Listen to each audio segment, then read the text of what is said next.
Hello hello, कैसे हैं आप लोग? सब एकदम बढ़िया, ठीक ठाक है बच्चों आपके बोर्ड के एग्जाम स्टार्ट हो गए हैं और मैथ्स का एग्जाम आपका आने ही वाला है। इसलिए हम आपके लिए कुछ इंपॉर्टेंट क्वेश्चंस लेके आए हैं और ये वाला जो लेक्चर होने वाला है, ये वाले लेक्चर में हम करने वाले हैं रियल नंबर के सारे क्वेश्चन।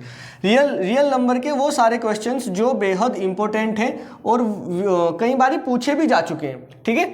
और ये 15 से 20 क्वेश्चन होने वाले, 15 से 20 में से ही एग्जाम में आएगा, टेंशन न लो, इन्हीं में से आ जाएगा। और ये नहीं आए तो इनके जैसे आएंगे।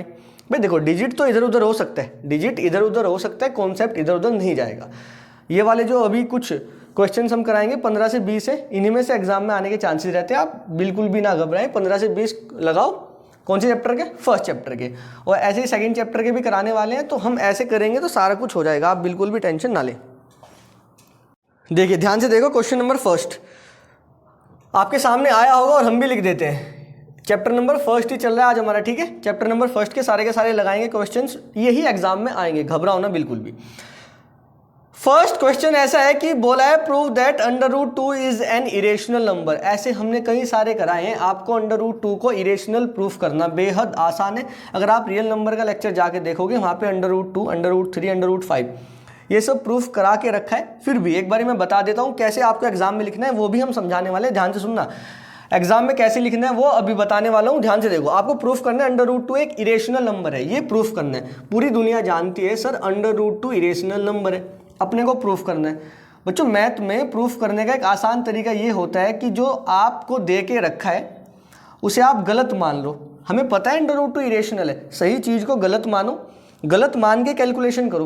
गलत मान लेते हैं, कैलकुलेशन करते हैं और गलत को गलत ही प्रूफ कर देते हैं, तो सही चीज़ सही बन जाती है।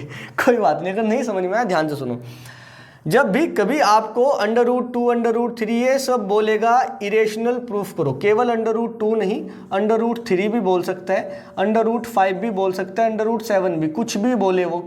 अगर इरेशनल प्रूफ कराएगा तो सबको इसी तरीके से करना है। बस जहाँ पे √2 होगा, √3 वाले केस में √3 वाले केस में √3 लेके चलेंगे, 5 वाले केस में 5 लेके चलेंगे। ध्यान से सुनना मेरी बात। हम एज्यूम कर लेंगे, late us assume that, let us ऐसे ही एग्जाम में लिख के आना है, लेट अस एज्यूम दैट, हम मान लेते हैं √2 इज इरेशनल। इरेशनल तो ये है, हमें मानना क्या है? गलत मानना है। √2 इज इरेशनल, हम इसको रैशनल कंसिडर कर लेते हैं। अगर ये रैशनल नंबर हमने मान लिया, so it can be written in the form of a/b। Let us assume that √2 is rational, so it can be return as, so it can be return in the form of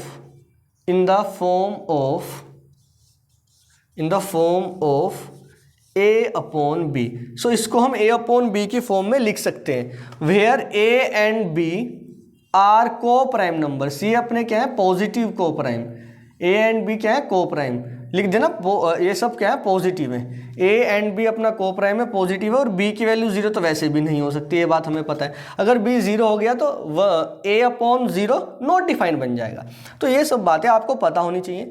अगर आप इतना नहीं लिख के आओगे, सीधा एक word लिखना, लेट वर्ड कह रहा हूँ, छोटी सी बात लिखना, let √2 is rational, so √2 equal to a/b। उतना भी लिख सकते हैं, मैं थोड़ा सा बड़ा करके दिखा रहा हूँ आपको कुछ तो ध्यान रहेगा इसमें से, है ना, तो आप ठीक ठाक अपना काम चला सकते हैं। तो a/b की फॉर्म में लिख सकते हैं। a b अपने को प्राइम होते हैं, ये आपको पता है। नहीं पता है तो अभी बस ध्यान से देखते रहो। a, b ये हमने लिखा है कि ये पॉजिटिव होना चाहिए, इसको ऐसे भी लिख सकते हैं आप। a एंड b ये क्या होना चाहिए? पॉजिटिव। a एंड b ये क्या है? a and b are positive integers. ये अपने क्या है भाई? पॉजिटिव इंटीजर्स हैं, ठीक है बच्चों। कोई दिक्कत वाली बात नहीं, कोई भी दिक्कत वाली बात नहीं है। अब मेरी बात ध्यान से सुनना। हाँ, ये पॉजिटिव वगैरह अभी लिख लो, जो भी है लिख लो। अभी वो डिस्कस नहीं करने वाले ज़्यादा कि सर ये कैसे आ रहा है, कैसे नहीं, अभी वो नहीं। अब सीधा सीधा देखो एग्जाम में कैसे करके आना है।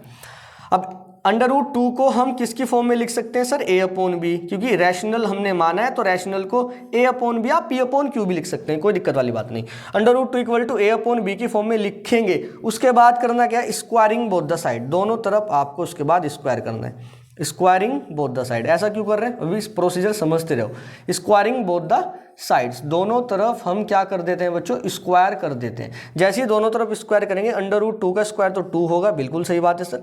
a का स्क्वायर a² हो जाएगा एंड b का स्क्वायर b² हो जाएगा। क्या आपको नीचे दिखाई दे रहा है? हमें एक बार ही चेक करना होगा। हाँ ये दिख रहा है, वेरी गुड। तो a square divided by b square is equal to 2, b square इधर लेके जाओ तो ये बन जाएगा 2b square is equal to A square. यहाँ से क्या समझ में आता है, अब जो मैं बताने वाला हूँ उसको ध्यान से सुनना। हमने डीपली समझाया लेक्चर में, बट यहाँ भी ध्यान से देखो आप। यहाँ से ये समझ में आता है कि ये जो 2b square equal to A square हुआ, यहाँ से कुछ निकालेंगे। क्या निकालेंगे, यहाँ से ये निकालने वाले 2 is a factor of A square as well as A. इसके बाद यही लिखेंगे 2 इज अ, या फिर सीधा, ये भी नहीं लिखते, सीधा लिखते 2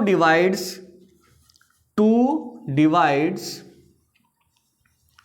ए square as well as A. हाँ ये कैसे, ऐसे ही समझो ध्यान से यार। 2b स्क्वायर को आपने 2b स्क्वायर को ए स्क्वायर लिखा, इसका मतलब बच्चों ये होता है कि 2 ए स्क्वायर को भी डिवाइड करता है और ए को भी डिवाइड करता है। समझो समझो, मैं समझाता हूँ कैसे, अगर किसी को हजम नहीं हो रही है बात तो समझो।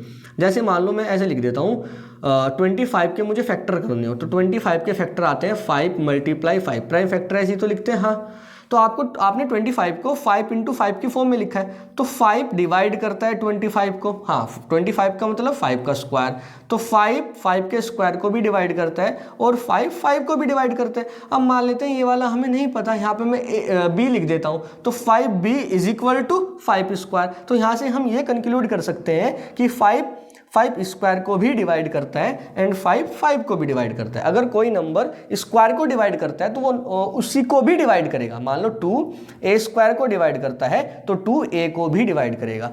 यहाँ से कैसे कंक्लूड किया, यहाँ से कुछ थोड़ा सा आइडिया ले सकते हैं। अगर मैं 25 को 5 × b की फॉर्म में लिखता हूँ तो इस बात का मतलब ये होता है, देखो 25 का मतलब तो 5 स्क्वायर हो गया। अब यहाँ से हम क्या बात निकालते हैं, यहाँ से ये बात निकालते हैं कि जो 5 होता है सर वो 5 स्क्वायर को भी डिवाइड करता है और केवल 5 को भी डिवाइड करता है। बताइए ये वाली बात समझ में आ गई। हाँ ये यहाँ से ऐसे कंक्लूड हम कर सकते हैं, थोड़ा सा आइडिया लगा सकते हैं। और ये वाली बात हम डायरेक्ट लिखेंगे, आप घबराओ मत, वो ऐसे नहीं पूछेगा क्यों, नहीं सीधा सीधा 2b square equal to A square, तो 2a स्क्वायर को भी डिवाइड करता है और 2a को भी डिवाइड करता है। बिल्कुल बढ़िया। अब एक बात और सुनो, अगर 2a को डिवाइड करता है तो क्या हम 2 की फॉर्म में a को मान सकते हैं? बिल्कुल। अरे जैसे अभी हमने समझाया था कि जो 25 आया था उसको 5 × a लिखा था, यानी 25 को 5 की फॉर्म में लिखा जा सकता है क्योंकि 25 5 से डिवाइड हो जाता है। हाँ बिल्कुल सही बात है। तो a 2 से डिवाइड हो जाता है तो a को 2 की फॉर्म में लिख सकते हैं, बिल्कुल लिख सकते हैं। तो a is equal to 2 × something क्या हम c लिख देते हैं, कोई दिक्कत वाली बात नहीं। ये सब मैथमेटिकल इंफॉर्मेशन आपको खुद से थोड़ा बहुत आइडिया लगाना चाहिए। इसको फर्स्ट मानो, पुट इन फर्स्ट, इसको फर्स्ट में रखो, ध्यान से देखो। अब यहाँ से उठाओ यहाँ पे रखो, ये इंफॉर्मेशन निकालनी आपको आनी चाहिए बच्चों थोड़ा थोड़ा। 2b square equal to a की वैल्यू 2c स्क्वायर में रखने वाला हूँ, 2c स्क्वायर, कोई दिक्कत वाली बात नहीं। 2b square is equal to 2 का स्क्वायर 4 हो गया और c का स्क्वायर c स्क्वायर। 2 को डिवाइड में लेके जाओ, यहाँ से 2 को हटाएंगे, डिवाइड में लेके जाएंगे, 2 × 2 = 4 बन जाएगा। तो ये क्या बन जाएगा, 2 × 2 = 4। तो b square is equal to 2c square. अरे वाह सर कमाल हो गया। देखो यहाँ से क्या कंक्लूड कर सकते हैं, यहाँ से ये निकाल सकते हैं 2b स्क्वायर को भी डिवाइड करता है और b को भी डिवाइड करता है। तो 2 divides b square as well as b। देखो एग्जाम में अगर आप इतना कर पाओगे तो कोई दिक्कत वाली बात नहीं, कोई नंबर नहीं काटने वाला। हम कॉपी चेक करने जाते हैं तो ऐसे ही बच्चे लिख के आते हैं और हम इजीली नंबर दे देते हैं क्योंकि ये बिल्कुल करेक्ट वे है, घबराओ मत। हाँ हम कॉपी चेक की है CBSE की, तो पता रहता है, थोड़ा आइडिया रहता है हमें भी कि बच्चा कैसे लिखेगा तो हमें कैसे मार्क्स देने चाहिए। और टीचर लोग क्या करते हैं ना, अगर बच्चे ने कुछ लिखा है ना और वो हाँ मिलता जुलता है, लैंग्वेज थोड़ी इधर उधर है तो चलेगा, कोई दिक्कत वाली बात नहीं। तो घबराओ मत, उतना मत सोचा करो, जो भी खुद से आता है वो लिख के आ जाओ। अगर आपसे नहीं लैंग्वेज बन रही ना तो हिंदी में लिख दो, हाँ हिंदी में लिख दो, बट छोड़ के नहीं आना है, अपनी भावनाओं को अच्छी तरीके से प्रकट करना है, ठीक है। 2 divides b square as well as b, तो 2b स्क्वायर को भी डिवाइड करता है और b को भी डिवाइड करता है। अब यहाँ ध्यान से देख यार, हमने शुरू में ही बोला था कि a और b ये कोप्राइम नंबर है। क्या है, कोप्राइम नंबर। इसके पीछे की भी कहानी है कि a और b कोप्राइम नंबर ही क्यों लेके चले, बट अभी हमें उस पर जाना नहीं है, बस अभी समझते रहो। a और b क्या है, कोप्राइम नंबर है। और कोप्राइम नंबर बच्चों वो नंबर होता है जिसका HCF 1 होता है केवल। तो A और B अगर हमने कोप्राइम माने हैं तो इनका HCF केवल और केवल क्या होगा, 1 होगा। HCF बोले तो HCF वो नंबर होता है जो डिवाइड करता है A एंड B को। A एंड B का अगर HCF 1 है तो 1 जो है A को भी डिवाइड करेगा और B को भी डिवाइड करेगा। बट यहाँ पे थोड़ा सा गड़बड़ हो गई। गड़बड़ क्या हो गई सर? गड़बड़ ये हो गई 2 A को डिवाइड कर रहा है और ये वाला यहाँ भी 2 B को डिवाइड कर रहा है। तो सर ये तो गड़बड़ हो गई। हाँ, तो 2 A को डिवाइड और 2 B को divide, but A and B क्या थे सर? ये A एंड B तो कोप्राइम थे जिनका HCF कितना आना चाहिए, 1। यहाँ पे A और B का HCF कितना आ गया सर? 2 आ गया। HCF वही नंबर तो होता है जो दोनों को डिवाइड करे। तो यहाँ पे 2 A को डिवाइड कर रहा है, 2 B को भी डिवाइड कर रहा है। तो 2 एक ऐसा नंबर है जो A और B दोनों को डिवाइड कर रहा है, तो दोनों में कॉमन है। तो यहाँ से HCF कितना आ गया A और B का? A और B का HCF सर 2 आ गया। बट होना कितना चाहिए था HCF? सर HCF 1 होना चाहिए था क्योंकि हम A और B को कोप्राइम मान के चले हैं। तो ये तो गड़बड़ हो गया। हाँ, तो यहाँ लिखना here 2 divides A and B both, दोनों को डिवाइड करता है। अगर ये दोनों को डिवाइड कर रहा है तो ये पॉसिबल नहीं हो सकता, which is not possible, which can not be possible, जो संभव नहीं हो सकता। संभव क्यों नहीं हो सकता? Because A and B are coprime number, A और B कोप्राइम है। कैलकुलेशन करते करते हमारा जो थोड़ा कोप्राइम का डेफिनेशन था वो डगमगा गया। क्यों? क्योंकि A और B कोप्राइम होने का मतलब दोनों में कॉमन 1 आना चाहिए, यहाँ पे कॉमन 2 आ गया। तो ये तो बात गलत हो गई। ये बात गलत क्यों हुई है? क्योंकि हम गलत कैलकुलेशन कर रहे हैं। गलत कैलकुलेशन क्यों की है? क्योंकि हम गलत ही मान के चले थे। हम क्या मान के चले थे? रेशनल। तो इसका मतलब ये रेशनल नहीं है, क्या है? इरेशनल। हाँ, अभी समझ गए आप। तो इतनी ही बात आपको लिखनी है। तो यहाँ क्या लिखना है? Here 2 divides A and B both which can not be possible. अब थोड़ा सा मैं रफ करता हूँ और आगे लिखता हूँ, इसको नोट करो फटाफट। देखो अब ध्यान से, 2 divides A and B both, 2 divide A and B both which can not be possible. क्यों? बिकॉज, इसके आगे लिख देना can not be possible because A and B are coprime number. क्योंकि ये दोनों क्या है सर? ये दोनों कोप्राइम नंबर है। तो ये गलत हो गया। हाँ, hence our initial assumption is wrong। तो हमारा जो शुरुआत का assumption था वो क्या था? गलत। सवाल तो बच्चों यहीं खत्म हो गया बस।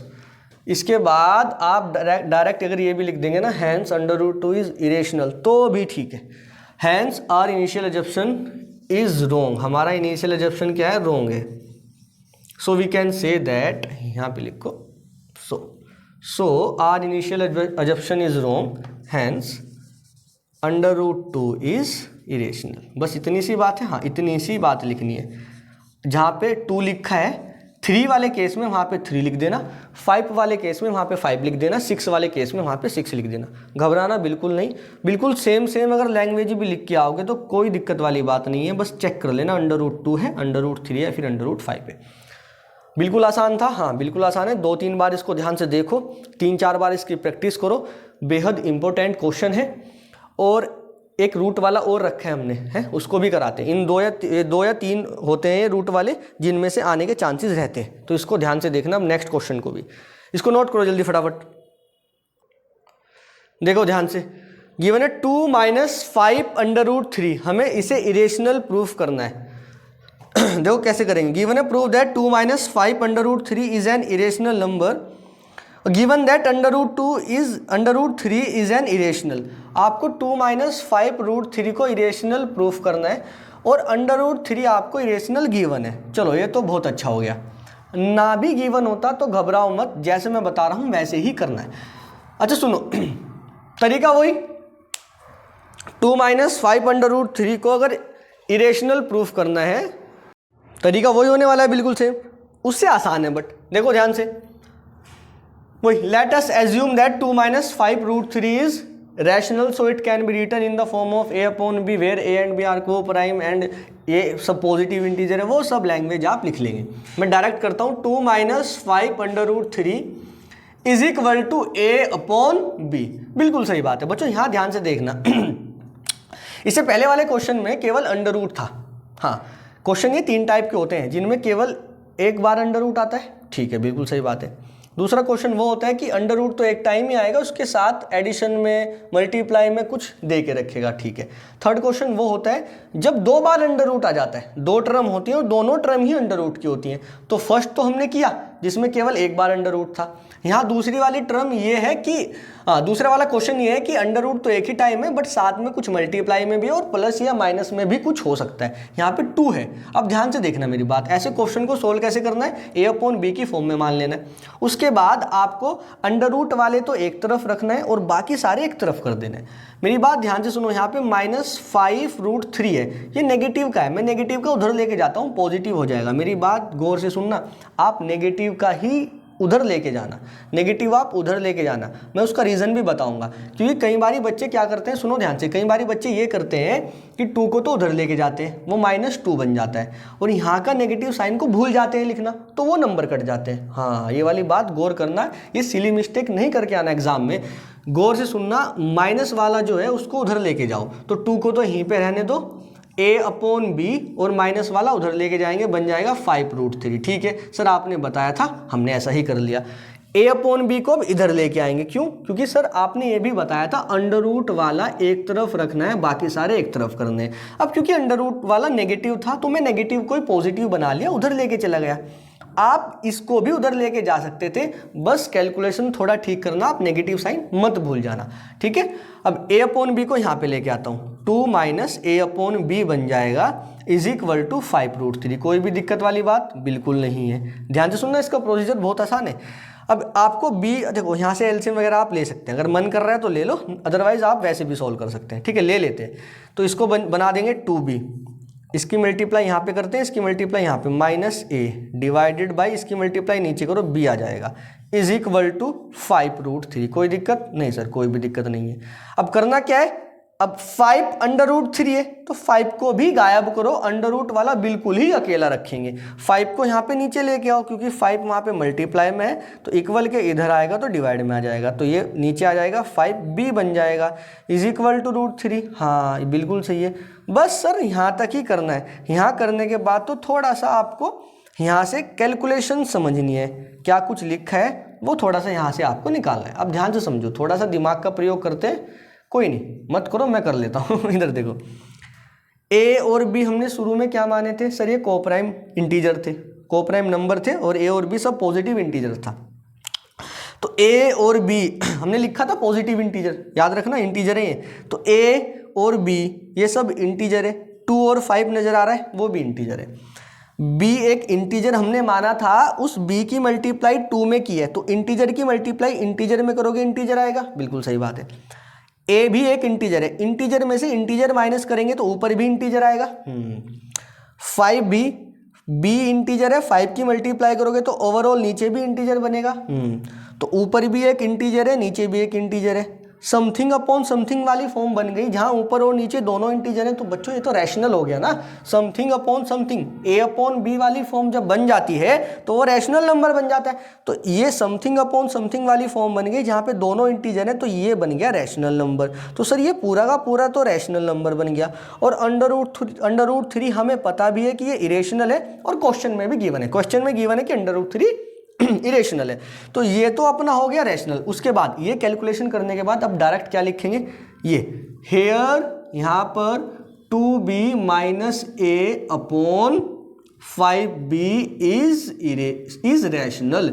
ये अपना क्या है सर, रेशनल है। आप डायरेक्ट भी लिख सकते हैं, अगर आपका मन डायरेक्ट लिखने का नहीं कर रहा है तो आप एक लाइन और ऐड कर सकते हैं, क्या कि sir 2, b, a, 5 are integers, ये सारे के सारे इंटीजर्स हैं। ये वाली बात भी आप बता सकते हैं। ये लाइन दिखाई दे रही है क्या आपको नीचे वाली, हाँ ये वाली बात भी आप बता सकते हैं अगर आपका मन कर रहा है, अदरवाइज कोई दिक्कत वाली बात नहीं है, आप डायरेक्ट ये भी लिख सकते हैं। तो ये सब इंटीजर्स हैं, तो ये हो गया rational. But under root 3 is irrational, ये इरेशनल है, ऐसा तो संभव ही नहीं है यार, कोई रैशनल नंबर इरेशनल के इक्वल कैसे हो सकता है, banana is equal to apple, ये तो ऐसी बात हो गई है ना, हाँ ये गलत हो गया। But under root 3 is irrational, a rational number, a rational cannot equal to irrational, एक रेशनल इरेशनल के इक्वल नहीं हो सकता। सो आर इनिशियल अजम्पशन इज गलत, सो आर इनिशियल अजम्पशन इज गलत, हमारा शुरुआत का जो हमने माना था अजम्पशन वो हमारा गलत है। Hence 2 - 5√3 is irrational. ये क्या हो गया? इरेशनल हो गया। हमने इसको क्या मान के चले थे? रैशनल। कैलकुलेशन आप शुरू वाली जो लैंग्वेज है वो आप लिख देंगे, लास्ट वाले क्वेश्चन में से चिपका देंगे देख के, ठीक है। इतना ही आसान है। हाँ, ये इतना ही आसान है। आपको अंडर रूट वाला सुनो प्रोसीजर, जब ऐसा क्वेश्चन होता है जिसमें एक अंडर रूट वाला होता है, बाकी सब प्लस माइनस में गिवन हो, तो अंडर रूट वाला एक तरफ करेंगे, बाकी सब एक तरफ करेंगे। जो दूसरी तरफ है, दूसरी तरफ वाले को आप बोलेंगे सर वो रैशनल है, अंडर रूट वाले को इरेशनल बोलेंगे। A rational can not be equal to irrational, hence our initial assumption is wrong. और जो गिवन है वो क्या बन गया? वो बन गया सर हमारा इरेशनल नंबर, ठीक है। अच्छा, एक और मैं क्वेश्चन कराता हूँ इसी के जैसा, है ना। वो देखो, शायद वो अभी पीडीएफ में नहीं है शायद वो, बट वो मेरे याद आ रहा है, उसको भी ध्यान से देखना, वो अच्छा क्वेश्चन है। जब दोनों ही तरफ वो इरेशनल दे दे, √5 और √3 दे दिया, मान लो √3 और √5 दिया, आपको पता है √3 भी इरेशनल है, √5 भी इरेशनल है, एडिशन करोगे तब भी इरेशनल आएगा, ये बात तो आपको पता है। हाँ, बट अगर प्रूफ करने वाली बात है तो वैसे ही करना है, a/b मान लेना है, मान लोगे, हाँ, दोनों तरफ स्क्वायर कर देना है, दोनों तरफ क्या कर देना है? स्क्वायर। तो अगर दोनों तरफ स्क्वायर, देखो इसके दो तरीके होते हैं इसके करने के, या तो यहाँ से ही दोनों तरफ स्क्वायर करो, या एक को उधर लेके जाओ तब स्क्वायर करो, ठीक है। हम दोनों ही तरफ स्क्वायर कर देते हैं। जब दोनों तरफ स्क्वायर करोगे तो कुछ ऐसा बन जाएगा, √3 a + b का होल स्क्वायर बनेगा ना, तो √3 का स्क्वायर 3, a² + b² + 2a और b इज इक्वल टू, यहाँ से बन जाएगा a² / b²। 5 और 3 कितना हो गया? 8। इसका कॉल आ गया। 5 और 3 कितना हो गया बच्चों? एक मिनट। 5 और 3 कितना हो गया बच्चों? 8। 8 उधर लेके जाते हैं तो 2√5 3 = 15, √15 is equal to a² / b² - 8। कोई दिक्कत नहीं। 2 को डिवाइड में लेके जाना, उससे पहले कैलकुलेशन कर लेते हैं। √15 is equal to a² - 8 b², b² इधर चले जाएगा, डिवाइडेड बाई नीचे बचेगा b², और ये वाला 2 भी नीचे लेके आ गया, ये बन गया। अब बस वही लिखना है अपने को। क्या लिखना है कि सर ये वाला तो हो गया रैशनल, √15 का मतलब था √5 × √3, है ना, 2 इरेशनल नंबर की मल्टीप्लाई करके बना था, तो √15 भी इरेशनल है। तो ये इरेशनल है, ये रैशनल है, दोनों इक्वल नहीं हो सकते, तो ये हमारा पूरा का पूरा क्या बन गया? इरेशनल, ठीक है। अगर ऐसा क्वेश्चन आता है तो वो भी ऐसे ही सेम तरीके से होगा, दोनों तरफ स्क्वायर कर देना। ये वाले में स्क्वायर की ज़रूरत नहीं होती है, फर्स्ट वाला जो हमने कराया था उसमें भी स्क्वायर की ज़रूरत होती है। इसका करने का दूसरा तरीका भी ध्यान से समझो। आप कई बारी बच्चे ये करते हैं कि यहीं पे स्क्वायर कर देते हैं, और कई बारी ऐसा करते हैं कि स्क्वायर नहीं करते, पहले उस तरफ लेके जाते हैं एक नंबर को। मान लो √3 को हमने यहीं रखा है, a/b यहाँ रखा, और √5 उधर लेके चले गए, और उसके बाद बच्चे क्या करते हैं? स्क्वायर। तो ये भी कोई दिक्कत वाली बात नहीं है। √3 का स्क्वायर 3 बन जाएगा, इज इक्वल टू a², और ये पूरे का स्क्वायर हो जाएगा, a² + b², √5 का स्क्वायर 5 माइनस के 2a और ये b, ये वो बन गया ना, x + y x - y का होल स्क्वायर, x - y का whole square, x² + y² minus के 2, ये पूरा x है और ये क्या है? y। अब करना क्या है सर? यहाँ पे देखो हमें अंडर रूट वाला मिल गया, ये सारे विदाउट अंडर रूट वाले, तो अंडर रूट वाले को एक तरफ करेंगे, विदाउट अंडर रूट वाले को एक तरफ, और बाकी फिर यही वाला तरीका। कैसे? अब ध्यान से समझो। ये माइनस के 2a/b √5 पे इसको इधर लेके आता हूँ, ये बन जाएगा प्लस के 2a/b √5 इज इक्वल में बचेगा a² b²। ध्यान से समझते रहना, ध्यान इधर उधर गया तो मामला गड़बड़ हो जाएगा। ये +5 और इसको उधर लेके जाते हैं, -3 बन जाएगा। अब गौर करो, 5 में से 3 गया, डायरेक्ट लिख दूँ क्या? 2, हाँ 5 में से 3 गए, ये कितना बन जाएगा बच्चों, ये बन जाएगा 2। और अगर आप मुझे कहो तो एलसीएम भी ले लूँ, हाँ बी स्क्वायर उधर चले जाएगा, ये बन जाएगा बी स्क्वायर, और टोटल के अपोन में क्या आ जाएगा सर, टोटल के अपोन में आ जाएगा बी स्क्वायर। कोई दिक्कत बिल्कुल भी नहीं। अब ये वाले b से एक b कैंसिल हो गया, यहाँ पे बचा है 2a√5 is equal to a square plus 2b square divided by b। आपको दिखाई दे रहा है कि ज़्यादा नीचे ना हो जाए यार, हाँ यहाँ तक दिख रहा है। अब ये जो 2a है इसको यहाँ से हटाते हैं, यहाँ पे लेके जाते हैं नीचे। अब बस वही तरीका सर, ये सारा का सारा रैशनल है, ये इरेशनल है, रैशनल इरेशनल के इक्वल नहीं हो सकता, इसलिए हमारा ऑप्शन गलत है। और यहाँ पे जो हमने माना था कि √3 + √5 रैशनल है, वो रैशनल नहीं है, वो इरेशनल है। इरेशनल करके बोलना पड़ता है वरना समझ ही नहीं आता रैशनल और इरेशनल में कौन सा बोल रहे हैं। समझ गए ना आप लोग। ऐसे भी कर सकते हैं, ऐसे भी कर सकते हैं। अगर दोनों तरफ रूट हो, 2 टर्म में रूट हो तो दोनों तरफ स्क्वायर कर देना, या एक को उधर लेके जाना तब स्क्वायर करना। अगर एक तरफ रूट हो और बाकी तरफ एडिशन में मल्टीप्लाई में कुछ हो तो उसको डायरेक्ट ऐसे कर देना, और अगर फर्स्ट वाला आए तो हमने उसको बता दिया। चलिए नेक्स्ट क्वेश्चन की तरफ चलते हैं, और ये क्वेश्चन बेहद इंपॉर्टेंट होने वाले हैं सारे के सारे बच्चों। नेक्स्ट क्वेश्चन करते हैं, ध्यान से देखना, बड़ा ही इंपॉर्टेंट क्वेश्चन है और बेहद आसान है यार, कुछ भी नहीं है, ध्यान से सुनो। मैं पढ़ता हूँ, आपके सामने आ गया होगा। बोला है right the smallest number which is divisible by both 306 and 657। आपको एक ऐसा नंबर लिखना है जो 306 और 657 से डिवाइड हो जाता है। जब भी ऐसी बात बोलेगा कि 2 नंबर से डिवाइड होने वाला नंबर लिखो तो आपको डायरेक्ट एलसीएम निकालना है बस। हाँ, एलसीएम निकाल देना है 306 का और 657 का, और कुछ नहीं करना है, इतना ही आसान है। बात समझो ध्यान से। उसने बोला है right the smallest number which is divisible, जो डिविजिबल है इन दोनों नंबर से। बच्चों दोनों नंबर से डिविजिबल कौन होता है? एलसीएम होता है। और नंबर को डिवाइड कौन करता है? एचसीएफ। अगर वो बोलता कि इन दोनों नंबर को डिवाइड करने वाला, मतलब जो इन दोनों नंबर को डिवाइड कर दे वो वाला नंबर कैलकुलेट करो, तो एचसीएफ निकालना है। और अगर वो बोल रहा है कि इन दोनों नंबर से डिवाइड होने वाला नंबर कैलकुलेट करो, जो इन 2 नंबर से डिवाइड हो जाता है, गौर करो शब्दों पे, अगर डिवाइड हो जाता है ऐसा बोला है तो एलसीएम। इन दोनों नंबर से जो डिवाइड हो जाता है वो क्या होगा? एलसीएम। जो इन दोनों नंबर को डिवाइड कर देता है तब क्या निकालना है? एचसीएफ। दोनों में अंतर है। तो यहाँ तो इन दोनों नंबर से डिवाइड हो जाएगा ऐसी बात पूछे तो एलसीएम निकालेंगे। एलसीएम निकालना सर हमसे आता है, प्राइम फैक्टर कर लेना ना, अलग अलग भी कर सकते हैं, मैं एक साथ ही कर देता हूं, अलग अलग करना सिखाते हैं, ठीक है। इसके अलग करेंगे और इसके अलग करेंगे।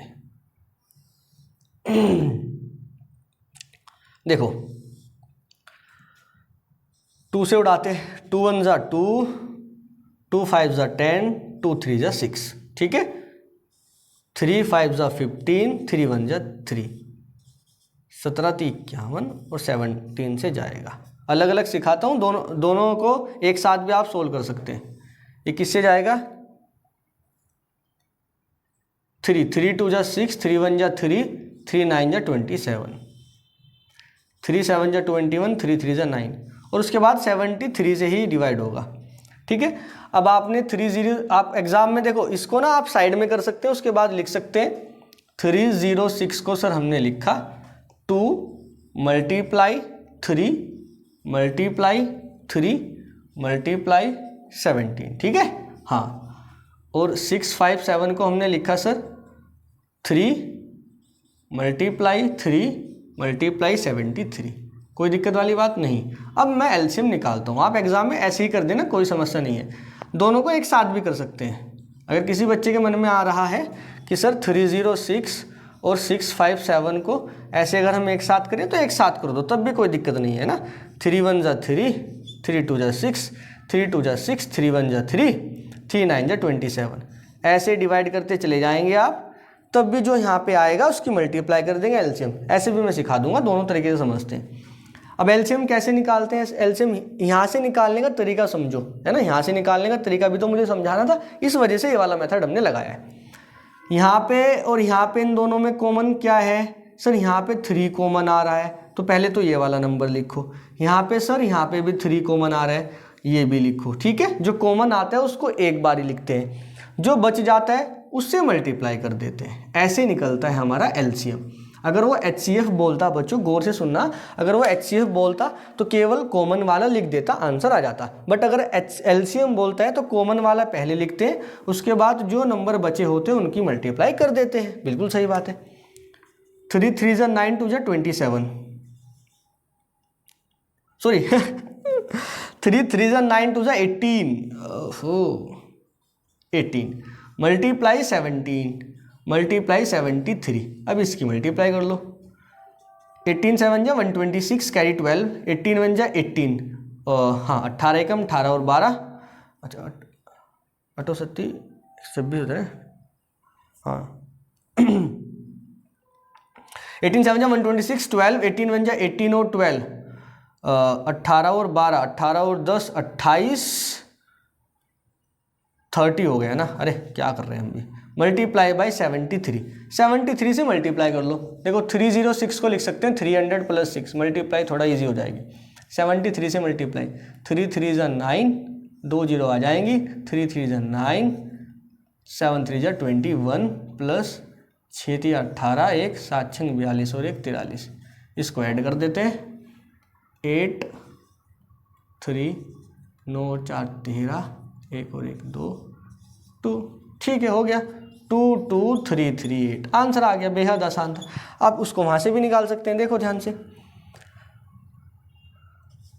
3 3 जा 9, 3 4 जा 12, 3 7 जा और 3 3 जा 9, 17 से जा रहा है, 17 दूनी 34, 73 जो का तो ऐसे ही, 2 एकम 2, 73 और उसके बाद किससे जाएगा बच्चों, 73 से जाएगा। इन सब की मल्टीप्लाई कर देना। 3 मल्टीप्लाई 3 9, 9 2 जा 18, 17 और 73 आगे वही आ रहा है, तब भी 2 2 3 3 8 ही आएगा। बेहद आसान क्वेश्चन था। आप इसको लगाओ, ध्यान से करो, हो जाएगा। चलो क्वेश्चन नंबर 4 की तरफ चलते हैं। अब देखो क्वेश्चन नंबर 4 आपके सामने आया होगा, बोला है find the HCF of 6 1 2 and 4th। यार ये हम नहीं करा रहे, ये आप कर लोगे। 6 1 2 एंड 1 3 4 का एचसीएफ निकालना है। क्या निकालना है, एचसीएफ। अभी अभी तो बताया था। सबसे पहले आप फैक्टर करोगे अलग अलग, प्राइम फैक्टर बोलते हैं। प्राइम फैक्टराइजेशन मेथड भी लिखा सकता है कि find the HCF and LCM of these two number with the help of prime factorization method. तो प्राइम फैक्टराइजेशन मेथड वही होता है जो अभी भी किया, इसको अलग करना है, इसको अलग करना है, और फिर उसको ऐसे प्राइम फैक्टर की फॉर्म में लिख लेना है। जो दोनों में कॉमन होता है वो एचसीएफ, बात खत्म। ठीक है, आप खुद कर लेना ये वाला क्वेश्चन। 5th की तरफ चलते हैं। 5th बेहद आसान है, इसी पे बेस है केवल। बोला है 65 एंड 1 1 17 का जो एचसीएफ है वो 65 n माइनस 1 1 7 की फॉर्म में लिखा जा सकता है। तो आप n की वैल्यू बताओ। बेहद आसान है। इन दोनों का एचसीएफ ये वाली फॉर्म में लिखा जा सकता है। तो सबसे पहले इन दोनों का एचसीएफ निकालते हैं। देखो ये वाला क्वेश्चन कराता हूँ, वो वाला क्वेश्चन भी हो जाएगा। 65 का हम एचसीएफ 65 और 117 का एचसीएफ निकालते हैं। 5 से जाएगा 13 टाइम, उसके बाद 13 से जाएगा 1 टाइम। इधर देखो 117 लिखते हैं। 3 से जाएगा 3 3 जा 9, एक मिनट इसको जेब में रख लेते हैं। 3 3 जा 9, 3 9 जा 27, अगेन 3 से 13 और 13 1 जा 13। उसके बाद लिखना कैसे, 65 इज इक्वल टू 5 मल्टीप्लाई 13। यही प्राइम फैक्टराइजेशन मेथड है बच्चा पार्टी। एग्जाम में आता है ऐसे ही लिखा, ऐसा ही क्वेश्चन आएगा आसान सा, 2 नंबर में आता है। बोलता है कि प्राइम फैक्टराइजेशन मेथड का यूज़ करते हुए करो, और ना प्राइम फैक्टराइजेशन मेथड लगाया फिर वो नंबर गायब कर देगा आपके। 13 कॉमन आ रहा है क्या, 13 के अलावा और कुछ कॉमन आ रहा है नहीं। तो एचसीएफ कितना हुआ सर, एचसीएफ हुआ 13। Now according to question, question कह रहा है 13, ये जो एचसीएफ है इसकी फॉर्म में लिखो। 13 को आप 65 n माइनस 117 के बराबर कर दो, क्योंकि 13 को ये वाली फॉर्म में लिखा था। 117 इधर लेके आओ। 13 plus 117 is equal to 65 n। इनको ऐड करोगे कितना बन जाएगा सर, 130 बन जाएगा, इज इक्वल टू 65 n। 65 को डिवाइड में लेके जाओगे 130 बटे 65 is equal to n। Divide करोगे 2 आ जाएगा इनकी वैल्यू। बेहद आसान क्वेश्चन, कोई दिक्कत वाली बात नो सर। नेक्स्ट की तरफ चलते हैं, इसको नोट करो जल्दी जल्दी। नेक्स्ट क्वेश्चन वेरी इंपॉर्टेंट, बहुत ज़्यादा महत्वपूर्ण क्वेश्चन आपके सामने हम लिख रहे हैं। Question number 6, the HCF of 2 number a and b. 2 number आपके पास है ए एंड बी, उनका HCF बोला है। क्या बोला है सर? उनका HCF बोला है, ठीक है। The HCF of 2 numbers a and b is 5। उनका HCF कितना है बच्चों? सर 5 है। एंड देयर LCM, और इन्हीं नंबर का LCM, जो नंबर आपको दिए हैं ए एंड बी, इन्हीं नंबर का LCM बचा पार्टी कितना है? 200। कितना है? 200। Okay okay, find the product of a and b. A and b का प्रोडक्ट कैलकुलेट करना है। देखो इसी के साथ में इसका कॉन्सेप्ट आप लिखेंगे बच्चों, किन्हीं भी 2 नंबर का HCF और उन्हीं 2 नंबर का LCM का प्रोडक्ट बराबर होता है उन 2 नंबर के प्रोडक्ट के। इसको हैशटैग लगाओ और अपनी कॉपी में खोपचे में लिखो, साइड में इसको लिखो जल्दी फटाफट। हा, ये वाला डायरेक्ट भी कभी कभी ऑब्जेक्टिव में पूछ लेता है क्या रिलेशन होता है। तो HCF of a and b multiplied by LCM of same number a and b is equal to a multiplied by b. यही वाला कॉन्सेप्ट यहाँ पे लगेगा। HCF कितना है सर 5 है, LCM कितना है? 200 है। तो सबसे पहले ये आप जो लिखा रहेगा आप इसको ऐसे लिखोगे। कैसे लिखेंगे? एग्जाम में बता रहा हूँ। सबसे पहले HCF ए एंड बी लिखोगे multiply LCM a and b लिखोगे और इज इक्वल टू करके उन दोनों जो 2 नंबर है उनका प्रोडक्ट लिख दोगे। HCF 5 गिवन है मल्टीप्लाई LCM 200 गिवन है। देखो कितना आसान है, ए एंड बी दोनों की मल्टीप्लाई 5 दूनी 10 1 2 is equal to a B.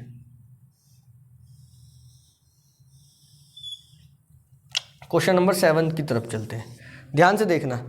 बोला the LCM of 2 number is 182। 2 number का LCM 182 है, बेहद आसान यार। And their HCF is 17। वही वाली बात आ गई। इफ 1 नंबर इज 26, अगर एक नंबर 26 है, फाइंड द अदर। दूसरा नंबर कैलकुलेट करो। सेम कॉन्सेप्ट सर, दूसरा नंबर को B मान लेते हैं। लेट अदर नंबर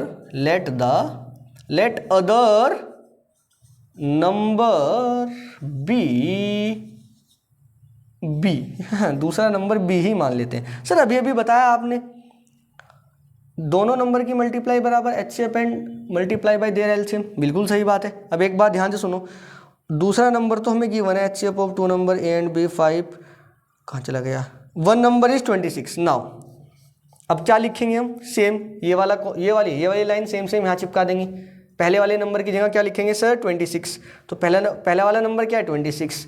तो 26 की मल्टीप्लाई किस में करेंगे सर? दूसरे वाले नंबर में। वो किसके बराबर होता है सर? उनके LCM और HCF के बराबर। मल्टीप्लाई के बराबर LCM और HCF की। LCM of 2 number sir 182। तो 182 लिखेंगे। ये रहा 182। किस में करनी है मल्टीप्लाई सर? HCF में करनी है। HCF कितना है? 13। ये रहा 13। बताओ कोई दिक्कत है क्या? नहीं। HCF कितना है सर? 13। LCM कितना है? 182 इज इक्वल टू एक नंबर 26, दूसरा नंबर B। 1 मिनट मुझे रोकनी पड़ेगी वीडियो, इसलिए रोकनी पड़ी। बाहर से एक ट्रैक्टर जा रहा था, वो आवाज़ आती, फिर ज़्यादा आवाज़ आती है यार। 26 को डिवाइड में लेके जाते हैं। 13 मल्टीप्लाई 182, अब तो कर सकते हैं, divided by 26 is equal to B। 13 दूनी 26, 2 से डिवाइड करो, 2 9 18, 2 1 2। तो B की वैल्यू कितनी आ गई बच्चों? 91। बेहद आसान, कोई दिक्कत नहीं, कोई दिक्कत नहीं है। बस ये देखो, ये देख लेना चाहिए एक बारी कि नीचे दिखाई दे रहा है क्या? बिल्कुल दिखाई दे रहा है। चलिए क्वेश्चन नंबर 8 भी करते हैं, ध्यान से देखना आप लोग। बेहद आसान है भाई। आपके पास 3 नंबर है 12, 21 एंड 15। LCM एंड HCF निकालना है इनका, ठीक है। देखो ध्यान से यार, बेहद आसान है।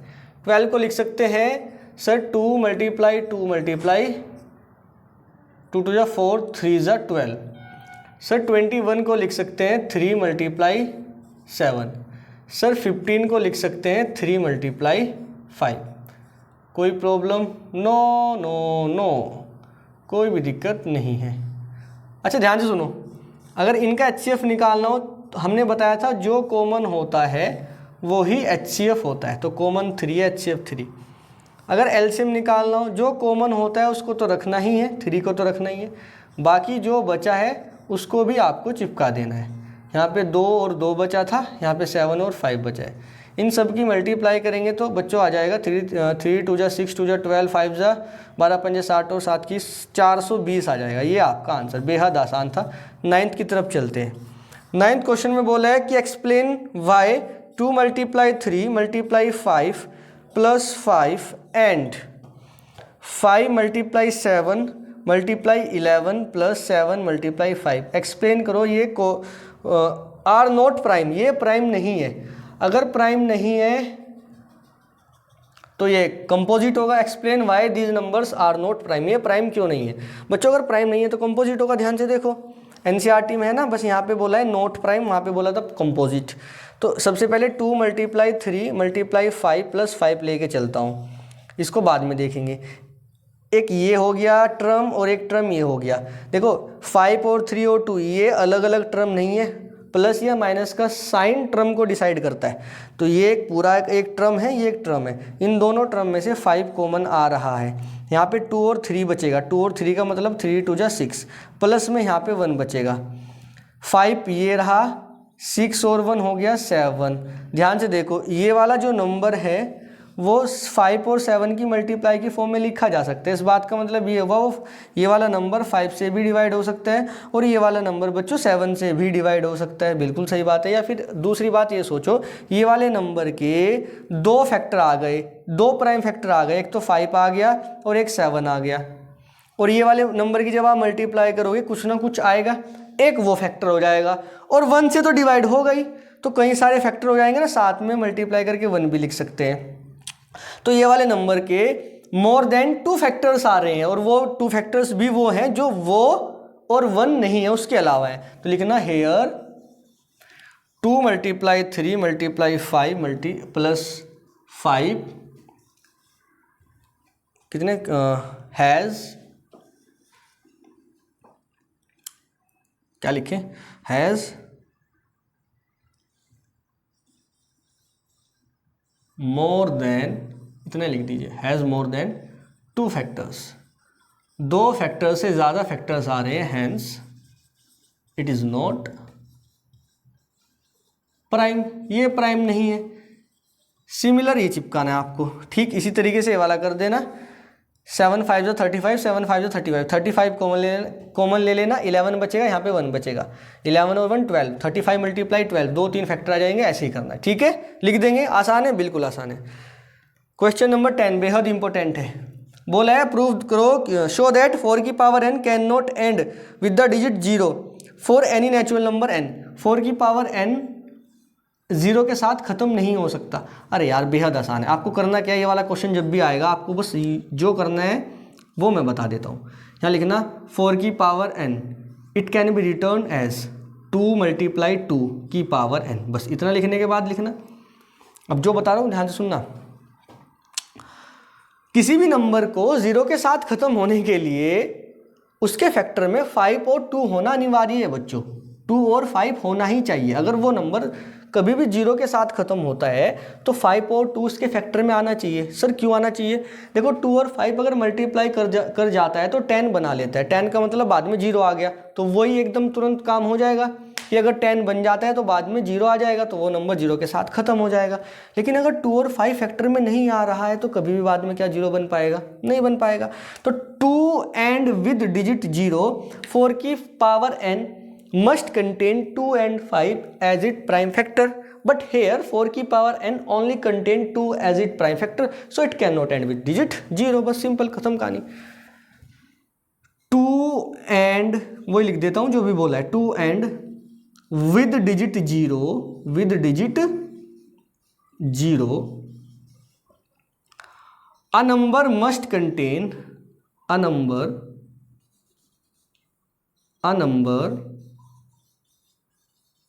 must contain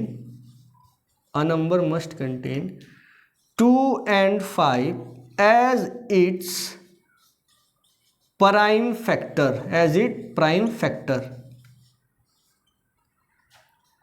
बट लेकिन हेयर 4 की पावर n ओनली कंटेन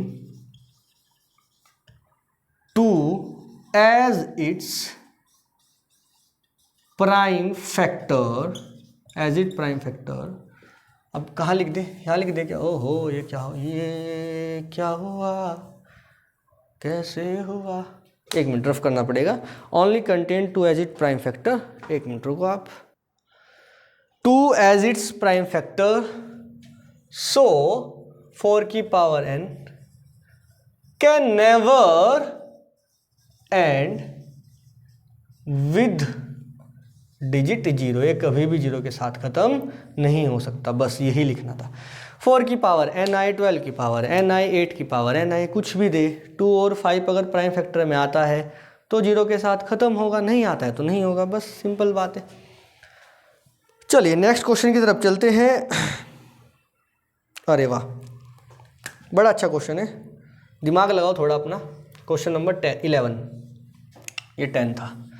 बोला है 2 positive number have their HCF as 12, ठीक है, 2 पॉजिटिव नंबर हैं, उनका HCF कितना है 12, एंड देयर प्रोडक्ट, उनका प्रोडक्ट है 6336। प्रोडक्ट कितना है? प्रोडक्ट है 6336। दिमाग लगाना, क्वेश्चन आपके सामने है, दिमाग लगाओ। 2 पॉजिटिव नंबर है, उनका HCF है 12 और उनका जो प्रोडक्ट है, नंबर का जो प्रोडक्ट है वो 6336 है। HCF 12 है। The number of pair possible for the number is, कितने पेयर उन नंबर्स के बन सकते हैं, कितने पेयर पॉसिबल हैं उन नंबर्स के, वो आपको बताने। क्वेश्चन अगर नहीं समझ में आया ध्यान से सुनो। HCF कितना है? HCF 12, मैं समझाता हूँ। HCF कितना है सर? HCF 12 है। सबसे पहले तो आप एक काम करो, उन 2 नंबर को कुछ मान लो। अगर वो 2 नंबर को मान लेंगे तभी हम आगे का कुछ कर पाएंगे। एक बात बताइए, क्या आपको थोड़ी सी ये वाली जानकारी है कि हम जो हमारे नंबर होते हैं उन नंबर को HCF डिवाइड कर देता है? बात समझ पा रहे हैं? और जो, एक मिनट ये चेक करूँ, दोनों को प्राइम है क्या? सब प्राइम वगैरह कुछ दे रखे हैं? नहीं, केवल 2 नंबर बोले। मुझे एक बात बताइए आप लोग, जैसे मेरे पास मान लो कोई नंबर है, एक तो है 25, ठीक है, 25 क्या, एक तो 20 ले लो और एक 30 ले लो। अब ध्यान से देखो, 20 और 30 का HCF कितना आ जाएगा सर? इन दोनों का HCF आ जाएगा 10। समझ पा रहे हैं? हाँ, तो 20 को लिख सकते हैं 2 × 10 और 30 को लिख सकते हैं 3 × 10। हाँ, HCF दोनों नंबर को डिवाइड करता है, अभी अभी बताया था हमने थोड़ी देर पहले। हाँ, अगर HCF दोनों नंबर को डिवाइड करता है तो दोनों नंबर HCF की फॉर्म में लिखे जा सकते हैं। प्लीज़ गौर करो, बात को समझो ध्यान से। HCF दोनों नंबर को डिवाइड करता है। अगर HCF दोनों नंबर को डिवाइड करता है तो दोनों नंबर HCF की फॉर्म में लिखे जा सकते हैं। कैसे? अरे देखना यार, 20 को लिखा जा सकता है 2 × 10 and 30 can be written as 3 × 10। हाँ, और जो 2 और 3 आपका ये बच रहा है, ये हमेशा प्राइम होंगे, दोनों के दोनों, ये दोनों के दोनों को प्राइम होंगे। हाँ, आपस में को प्राइम होंगे कि इन दोनों में जो कॉमन होगा केवल और केवल क्या होगा? 1, और कुछ कॉमन नहीं आएगा, क्योंकि सारा का सारा कॉमन तो HCF में आ गया। हाँ, तो अगर हमें 2 नंबर मानने हो, क्या वो HCF की फॉर्म में माने जा सकते हैं? बिल्कुल सही कह रहे हैं। HCF की फॉर्म में अगर हम मानेंगे तो उनके साथ कुछ मल्टीप्लाई करके लिखना पड़ेगा और कुछ ऐसा लिखना पड़ेगा कि वो दोनों के दोनों को प्राइम होने चाहिए। क्या ये वाली बात दिमाग में जा रही है? एक और एग्जांपल देता हूँ। Suppose that we have 25 and 35। The HCF of 25 and 35 is 7, sorry my mistake, 5। क्या 25 और 35 का HCF 5 है? हाँ, अगर दोनों का HCF 5 है तो क्या दोनों 5 की फॉर्म में लिखे जा सकते हैं? बिल्कुल लिखे जा सकते हैं। 25 can be written as 5 × 5 and 35 can be written as 5 × 7। बिल्कुल सही बात है। हाँ, तो ये 5 × 5, ये 7 × 5। तो जो आपका HCF है वो तो ये रहा 5, और जो बाकी बचा है क्या वो दोनों के दोनों को प्राइम है? मतलब क्या दोनों में कॉमन 1 ही आएगा? हाँ, तो हमें ये समझ में आता है कि अगर 2 नंबर मानने हो तो हम HCF की फॉर्म में भी मान सकते हैं। अब हमारे लिए अच्छी बात यह है कि HCF तो यहाँ गिवन है 12, तो क्या 12 की फॉर्म में 2 नंबर मान सकते हैं? बिल्कुल मान सकते हैं। अब ये तो हो गई क्वेश्चन को थोड़ा सा समझने वाली बात, जहाँ से हम अपनी अप्रोच लगाएंगे। अब क्वेश्चन में पूछा क्या गया है वो मैं पढ़ देता हूँ। बोला है the number of pairs possible for the number is, number of pair, कितने पेयर आप बना पाओगे जो पॉसिबल होंगे। भाई 2 नंबर तो मानने पड़ेंगे, उन 2 नंबर के कितने पेयर बनेंगे। क्या एक ही ऐसा पेयर बनेगा जिनकी मल्टीप्लाई करके इतना आ रहा हो और उनका HCF 12 हो। क्या 2 पेयर बन सकते हैं, क्या 3 पेयर बन सकते हैं, वो अब चेक करते हैं। मुझे रफ करना पड़ेगा, 1 मिनट रुको आप। चलिए देखो ध्यान से, अब हम मान के चलते हैं। 1 मिनट, थोड़ा सूखने दो, थोड़ा पानी से साफ सही होता है ना, तो फिर रह जाता है बाद में। लेकिन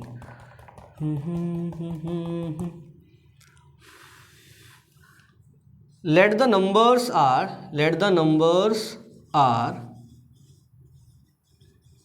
12A एंड 12B, कोई दिक्कत नहीं। Where A and B are coprime, ये दोनों क्या है बच्चों, ये दोनों को प्राइम है। कोई समस्या नहीं सर, कोई भी समस्या नहीं है। 12A और 12B की फॉर्म में मान सकते हैं, HCF की फॉर्म में हमने मान लिया है, बिल्कुल सही बात है। अब दोनों का प्रोडक्ट कितना है सर, ये रहा, तो 12A multiply 12B, the product of these 2 numbers is 3 6 3 3 6। 12 multiply 12 144 आ जाएगा, और A मल्टीप्लाई B, तो 12 multiply 12 multiply A multiply B, ऐसे करके लिख देता हूँ। इन दोनों को नीचे लेके जाता हूँ, 6 3 3 6। अरे कुछ नहीं यार, ये वाला 12 आगे लिखा है, A और B एक साथ लिखा है, ठीक है। 12 और 12 नीचे आ गए, ये दोनों 12 नीचे आ गए। अब इसको डिवाइड करो, 12 से जा रहा है क्या, 12, 12 पंजे 60, 3, 12 दूनी 24, 12 पंजे 60, 12 दूनी 24, तो कितना बचेगा यहाँ पे, 6 और 3 9, 12 से नहीं जा रहा क्या रे, 12 पंजे 60, 3 बचा 3 33, 12 दूनी 24, 6 और 3 9। अरे रुको यार, 2 से डिवाइड कर दो, नहीं जा रहा तो क्या हो गया, 2 से 6 हो जाएगा, 2 से 2 3 जा 6, 2 1 जा 2, 2 ही कम 2, 2 6 12, हिंदी में थोड़ा ज़्यादा याद है यार। 2 8 16, अब किससे आएगा, 6 से देखें, 6 पंजे 30, 6 पंजे 30, 1 6 दूनी 12, हाँ 6 1 जा 6, 6 पंजे 30, 1 6 दूनी 12, 4 6 8 48, ठीक है। 12 से 12, 12 चौक 48 और 12 चौक 44 आ गया। A मल्टीप्लाई B कितना आ गया बच्चों, 44। अब ध्यान से समझो, दोनों नंबर की मल्टीप्लाई करके 44 आया है, दोनों नंबर की मल्टीप्लाई करके 44 आया है। अब बात को बिल्कुल गौर से समझना, देखो दोनों नंबर की मल्टीप्लाई करके 44 आया है, दोनों नंबर की मल्टीप्लाई करके 44। आपको पेयर बनाने के कितने नंबर बन सकते हैं यार, एक बात बताओ, A और B की मल्टीप्लाई करके 44, A और B कुछ ना कुछ नंबर रहा होगा जिनकी मल्टीप्लाई करके 44, कैसे बन सकता है 44? सर अगर मैं 1 की 44 में मल्टीप्लाई करता हूँ तब भी 44 बनेगा, अगर हम 2 की 22 में मल्टीप्लाई करते हैं तब भी 44 बनेगा, ठीक है जी। हाँ, और कैसे बन सकता है, अगर हम 11 की मल्टीप्लाई 44 में करें, 11 चौक 44 जब बन, हाँ तो 1 मल्टीप्लाई 44 बिल्कुल बन सकता है, 2 मल्टीप्लाई 22 44 बिल्कुल बन सकता है, 11 मल्टीप्लाई 4 ये भी 44 बन सकता है। तो हमारे नंबर हो सकते हैं ये वाले, या तो ये 2 नंबर हो, या ये 2 नंबर हो, या ये 2 नंबर हो। कितने पेयर बन रहे हैं, 1 2 3, कितने पेयर बन रहे हैं, 3। नहीं, ये आपका आंसर गलत। अब मैं बताता हूँ क्यों। दोनों की मल्टीप्लाई करके 44 आना चाहिए, यहाँ से हमने पॉसिबिलिटीज़ निकाली भैया, A की वैल्यू 1 और B की वैल्यू 44 हो सकती है, एक आंसर ही हो सकता है। हाँ, इंटरचेंज भी कर सकते हैं, B की वैल्यू को ये, A की वैल्यू को ये मान सकते हैं, कोई दिक्कत वाली बात नहीं। उसने गिवन नहीं है ना, A और B में क्या बड़ा है, नहीं, ठीक है, नहीं, ठीक है। 2 मल्टीप्लाई 22, अब ये गौर करो, 2 मल्टीप्लाई 22 जब आपने करा था और यहाँ हमने जो लिखा था ए और बी ये कोप्राइम होने चाहिए, क्या 2 और 22 कोप्राइम है? नहीं, 2 और 22 में कॉमन आ रहा है 2, और जबकि कोप्राइम में कॉमन क्या आता है? केवल 1। तो ये वाला पेयर हम एक्सेप्ट नहीं करेंगे, ये हमारे काम का पेयर नहीं है बच्चों। ये हालांकि 44 आ जाएगा दोनों की मल्टीप्लाई करके, मतलब यहाँ पे जो बन रही है कंडीशन ए और बी की मल्टीप्लाई करके 44 आ रहा है, ए और बी की मल्टीप्लाई करके 44 यहाँ से ए को ए और बी को ए कंसिडर कर लेते हैं तो ए और बी की मल्टीप्लाई करके 44 आ रहा है। बट ए और बी दोनों कोप्राइम नहीं है, यहाँ पे कोप्राइम वाला केस केवल यहाँ है और यहाँ है, तो ये हम कंसिडर नहीं करेंगे। क्यों? क्योंकि ये ए और ये बी अगर मान लेते हैं ये दोनों कोप्राइम नहीं है, जबकि ये दोनों कोप्राइम हमने लिखे थे। और क्यों लिखे थे उससे पहले हमने समझाया है कि दोनों के दोनों कोप्राइम होने चाहिए।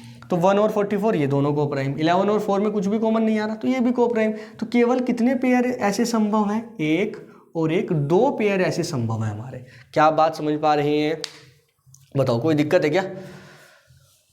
तो ए और बी के कितने पेयर संभव हैं वही पूछा था इसने। The number of pairs possible for the number is, जो हमारा नंबर है उसके लिए कितने पेयर पॉसिबल है? केवल और केवल आंसर क्या देंगे? 2। केवल 1 और 1 2 पेयर पॉसिबल है। तो there are only 2 pair which are possible for the given numbers. ठीक है, अब एक बात और सुनो, आप ये नंबर्स यहाँ लिख देना और लास्ट में लिख देना there are only 2 pair possible.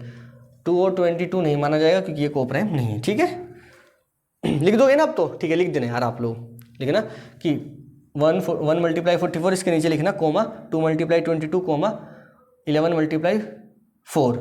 2 multiply 22 is not possible because ये दोनों के दोनों, because 2 and 22 are not coprime, hence only 2 pairs are possible. ठीक है, लिख दोगे आप लोग? चलिए हम रफ करते हैं। चलिए मैं लिख ही देता हूँ यार, है ना। इधर देखो ध्यान से। इसके बाद क्या लिखना है? इसके बाद लिखना है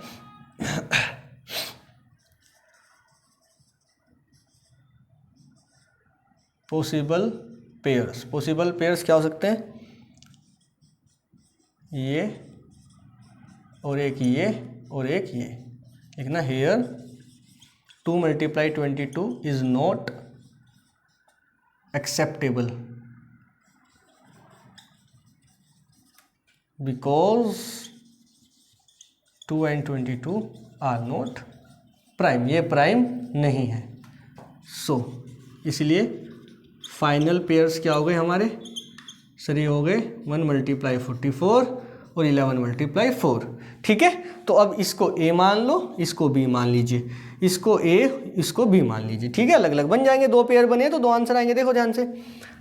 नाउ अगर हम ए इसको कंसिडर करते हैं तो 12 ए कितना आ जाएगा? 12 मल्टीप्लाई 1 इज इक्वल टू 12। और अगर बी इसको मान लेते हैं तो 12 मल्टीप्लाई बी, 12 मल्टीप्लाई बी कितना है? 44। 12 चौक 48, 4 12 चौक 48 और 4 52। ठीक है, कोई दिक्कत? तो इन दोनों की हेल्प से क्या नंबर बन गए? 12 ए और 12 बी नंबर बन गए। एक तो 12 और एक 528, दोनों को मल्टीप्लाई करके ये आएगा और दोनों का HCF 12 आएगा।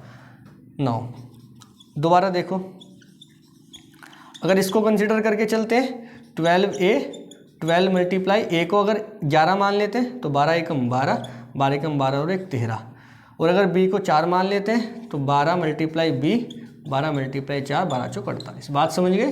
तो एक आंसर तो ये आ रहा है और एक आंसर ये आ रहा है। हालांकि हमने यहाँ से ही पता कर लिया था केवल 2 पेयर बनेंगे, तो आंसर डायरेक्ट आप 2 लिख सकते हैं। अगर ऑप्शन में दिया है कि हाँ, वैसे तो ऑप्शन में पूछा है तो डायरेक्ट 2 पेयर लिखेंगे, आपको ये करने की ज़रूरत नहीं है। अगर निकालने के लिए पूछ ले तो आप ऐसे निकाल सकते हैं। समझ गए? बेहद आसान था। ठीक है, नेक्स्ट क्वेश्चन की तरफ चलते हैं, इसको रफ करते हैं। क्वेश्चन नंबर 12 देखो ध्यान से, क्या बोला है ध्यान से देखना। बोला है 2 नंबर्स आर इन रेशियो 2:3। 2 नंबर रेशियो में गिवन है 2:3 में और उनका एलसीएम 180 है। एचसीएफ कैलकुलेट करना है। यार 2 नंबर 2:3 में गिवन है तो मान लेंगे ना, let the numbers are, ratio में मानना तो बेहद आसान है। Late the numbers are 2x, 3x, ऐसे ही तो मानते थे छोटी क्लास से। हाँ बिल्कुल ठीक है। उनका एलसीएम कितना है? 180। यार एक बात बता मेरे को, जो कॉमन होता है वही तो एचसीएफ होता है। अभी भी तो क्या क्वेश्चन? हाँ, नाउ 2x का मतलब हो गया 2 मल्टीप्लाई एक्स, 3x का मतलब हो गया 3 मल्टीप्लाई एक्स। एलसीएम जरा निकाल। सर एलसीएम निकालने के लिए जो कॉमन होता है वो तो लिखना ही होता है, साथ में जो बचा है ये वो भी लिखना होता है। बेहद आसान है, बिल्कुल आसान है। 3 2 जा 6, ये क्या बन गया 6x।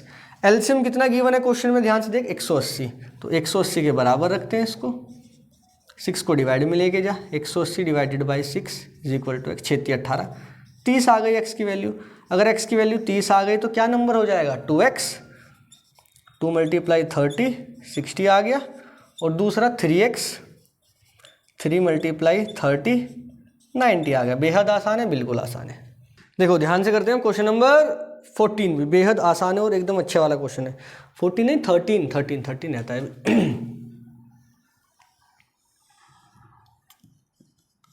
देखो क्या कुछ बोला है, ध्यान से देखो। Find the list number which when divided by 12 16 और 24, जो 12 16 और 24 से डिवाइड हो जाए। डिवाइड क्या होता है, अभी बताया था थोड़ी देर पहले, एलसीएम डिवाइड हो जाता है कंप्लीटली। अगर वो कंप्लीटली डिवाइड हो जाएगा तो रिमाइंडर कितना बचेगा, सर 0 बचेगा। बट ये वाले क्वेश्चन में बोला है कि कंप्लीटली डिवाइड हो जाए, लीव्स द रिमाइंडर 7, और रिमाइंडर 7 बचना चाहिए।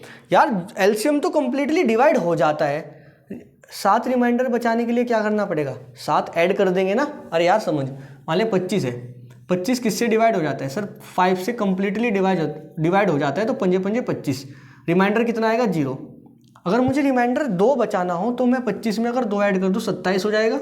हाँ, अब 27 को 5 से डिवाइड कर, 5 5 25, कितना रिमाइंडर बचेगा 2। तो यहाँ भी ऐसा ही कुछ कॉन्सेप्ट समझ लेना आप कि 12 16 और 24 से जो डिवाइड होता है और रिमाइंडर 7 बचेगा। डिवाइड कौन होता है, सर एलसीएम हो जाता है। एलसीएम कंप्लीटली डिवाइड हो जाता है। एलसीएम एक ऐसा नंबर आएगा जो पूरा डिवाइड हो जाएगा 12 से, 16 से और 24 से, और अगर मैं उस एलसीएम में 7 ऐड कर दूंगा तो रिमाइंडर ही बचेगा वो लास्ट में। हाँ, तो सबसे पहले जो हमें लिस्ट नंबर निकालना है वो क्या कॉन्सेप्ट है, लिस्ट नंबर निकालने का। यहाँ पे ये वाले नंबर जो लिस्ट नंबर इसने पूछा है, यहाँ पे ये वाला कॉन्सेप्ट है कि एलसीएम निकालेंगे किसका, 12 का, 16 का और 24 का, और ऐड क्या कर देंगे उसमें 7। अब बेहद आसान है एलसीएम निकालना, आप जानते हैं। तीनों को एक साथ रख के भी निकाल सकते हैं, अलग अलग भी, मैं अलग अलग करके निकालता हूँ। 2 2 जा 4 3 जा 12, उसमें मुझे कुछ सिखाना है। 16 का मतलब 4 बार लिख दो 2, 24 का मतलब 2 3 या 2 से 24 है क्या, हाँ 2 दूनी 4 दूनी 8 3 24, 2 2 जा 4 2 जा 8 3 जा 12। जो कॉमन होता है वो भी लिखना होता है एलसीएम में, तो एक बार लिखना होता है वो, ये रहा कॉमन, तो एक बार और लिखो 2। अब कॉमन क्या क्या नहीं है देखो ध्यान से, 2 दूनी 4 4 दूनी 8 3 24, 2 दूनी 4 4, ठीक है। अच्छा यार मेरी एक बात सुनो ध्यान से, अब इन तीनों में तो कॉमन 2 और 2 आ रहा था, लेकिन यहाँ पे गौर करो आप, यहाँ पे ये दोनों में ये 2 कॉमन आ रहा है। हाँ, तो 2 वाला भी कॉमन लिखना है एलसीएम निकालते वक्त। जब 3 नंबर दे रखे हो तो तीनों का कॉमन भी लिखना होता है और दोनों का कॉमन भी, और इसमें ये कॉमन आ रहा है, ठीक है, और ये 2 बच जाता है, ये कहीं भी कॉमन नहीं आ रहा है। तो सबसे पहले सारे कॉमन लिखो, 2 वाले भी और 3 वाले भी, और जो बचा है वो भी लिखो। 2 दूनी 4 4 दूनी 8 8 3 24 दूनी 48, कितना आ गया 48 आ गया। ये तो एलसीएम आ गया, लेकिन हमारा जो लिस्ट नंबर था वो क्या है सर, यहाँ पे जो लिस्ट नंबर है एलसीएम में यानी 48 में 7 ऐड करना है, 8 और 7 56, ये हमारा आंसर है। देख लो 48 12 से भी डिवाइड हो रहा है, 16 से भी और 24 से भी। अगर मैं 7 ऐड कर देता हूँ तो 56 आ गया, 56 को 12 से ऐड करोगे रिमाइंडर तब भी 7 बचेगा, 16 से 16 3 48,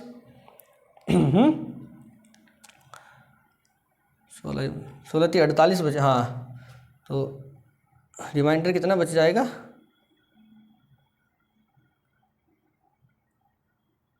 अरे 55 आएगा यार ये। अब ठीक है, मैं भी तो सोच रहा हूँ। हाँ, 16 से डिवाइड करो तब भी 7 रिमाइंडर, 24 से डिवाइड करोगे तब भी, और 12 से तब भी। बेहद आसान कॉन्सेप्ट था। ये वाली बात थोड़ी गौर कर लेना अगर आपको नहीं पता थी। 3 का निकालना है ना एलसीएम, तो जो तीनों में कॉमन आ रहा है वो तो लिखते ही हैं, बट अगर 2 में भी कॉमन आता है वो भी लिखते हैं, नहीं आता है तो फिर सारे के सारे नंबर लिख दो जो कॉमन नहीं आ रहे हैं, ठीक है। बेहद आसान था, आप इसको नोट करें। क्वेश्चन नंबर 14 की तरफ चलते हैं। चलिए क्वेश्चन नंबर 14। देखो यार आसान है, बोला है the HCF of the ratio of HCF और HCF टू LCM, HCF और LCM का रेशियो निकालना है किसका, least composite number and least prime number. बच्चों लीस्ट कंपोजिट नंबर 4 होता है, याद रखना। लीस्ट प्राइम नंबर 2 एक ऐसा नंबर है जो इवन भी है प्राइम, इवन प्राइम नंबर की बात करेगा 2, और 2 ही लीस्ट प्राइम नंबर भी है, ठीक है। इवन प्राइम नंबर भी यही है और लीस्ट प्राइम नंबर भी यही है। लीस्ट कंपोजिट नंबर 4 से छोटा नंबर नहीं है ना, कंपोजिट 3 है। 3 देखो 1 और 3 से डिवाइड होता है, ये प्राइम है। 2 क्या है, 2 एक इवन प्राइम नंबर है बच्चों, ठीक है। और 1 नाइदर प्राइम नॉर कंपोजिट, ठीक है। अब ध्यान से समझो, लीस्ट कंपोजिट नंबर और लीस्ट प्राइम नंबर का HCF और LCM का रेशियो कैलकुलेट करना है। तो least composite number 4, least prime number 2, तो इनका HCF कितना हो गया, HCF of 4 and 2, sir HCF तो सीधा निकाल सकते हैं 2, LCM वो भी आप निकाल सकते हैं, अब तो निकाल लेंगे ना, इतने सारे क्वेश्चन करा दिए, 4, ठीक है। तो HCF और LCM का ratio 2 divided by 4 is equal to 2 1 जा 2, 2 2 जा 4, और यू कैन से दैट 1:2। चलो खत्म कहानी। 15 की तरफ ऑप्शन दिया है, फर्स्ट ऑप्शन इसका करेक्ट है। असर्शन रीजन का क्वेश्चन है, ये सब आपको पता होना चाहिए कि ऑप्शन फर्स्ट है both assertion a and reason true, reason explain assertion a completely. B option है दोनों ठीक है, रीजन करेक्ट एक्सप्लेनेशन नहीं है। सी ऑप्शन में क्या होता है कि ए ट्रू होता है, आर फॉल्स होता है। डी ऑप्शन में क्या होता है, ए फॉल्स होता है और आर ट्रू होता है। ये सारे ऑप्शन आपको पता होने चाहिए। उसके बाद जो क्वेश्चन होता है वो दिया है, असर्शन दिया है, if the graph of polynomial touch the x axis at only 1 point. अगर पॉलिनोमियल का ग्राफ एक्स एक्सिस को एक पॉइंट पे टच करता है, then polynomial can not be quadratic. तो पॉलिनोमियल क्वाड्रेटिक नहीं होता है। कोई सिर पैर की बात है, बिल्कुल भी नहीं यार, क्या कर रहा है, मजाक कर रहा है। देखो ध्यान से यार, अगर एक ग्राफ हम ऐसा बनाए, देखो पैराबोला बनाया, एक जगह टच कर रहा है, अरे थोड़ा समझो बात को यार, एक ही जगह टच कर रहा है, हाँ थोड़ा और हल्का सा बनाना चाहिए था जो टच करके जाए, दूसरा बना देते हैं यार। अब तो ठीक है, मान लो एक जगह टच करके जा रहा है, लेकिन ये क्वाड्रेटिक का ग्राफ तो है, हाँ तो ये क्वाड्रेटिक पॉलिनोमियल का ग्राफ है बच्चों। अगर एक जगह टच करके जाता है तो real and equal root exist करते हैं, रियल एंड इक्वल जीरोज। ये बोल रहा है कि अगर ग्राफ जो है, if the graph of the polynomial touch is x axis at only 1 point, अगर केवल एक पॉइंट पे टच करता है, then the polynomial can not be quadratic. तो पॉलिनोमियल क्वाड्रेटिक नहीं हो सकता। क्यों नहीं हो सकता यार, अगर एक जगह टच करता है तो क्वाड्रेटिक पॉलिनोमियल 100% हो सकता है। तो ए तो फॉल्स हो गया, एक ही ऑप्शन में ए फॉल्स है, ऑप्शन नंबर डी। तो करेक्ट ऑप्शन क्या हो गया, डी। और कुछ पढ़ो ही मत, ठीक है। नेक्स्ट क्वेश्चन पे फिर भी एक बारी रीजन बता देता हूँ मैं। A polynomial of degree n can have at most n zeros. एक पॉलिनोमियल है जिसकी डिग्री n है, n की वैल्यू 1 से बड़ी ली है, ठीक है। 0 तो नहीं ले सकते, अगर n की वैल्यू 0 ले लेंगे तो समथिंग अपॉन 0, तो 0 पावर में जाएगा तो 1 बन जाएगा, ठीक है।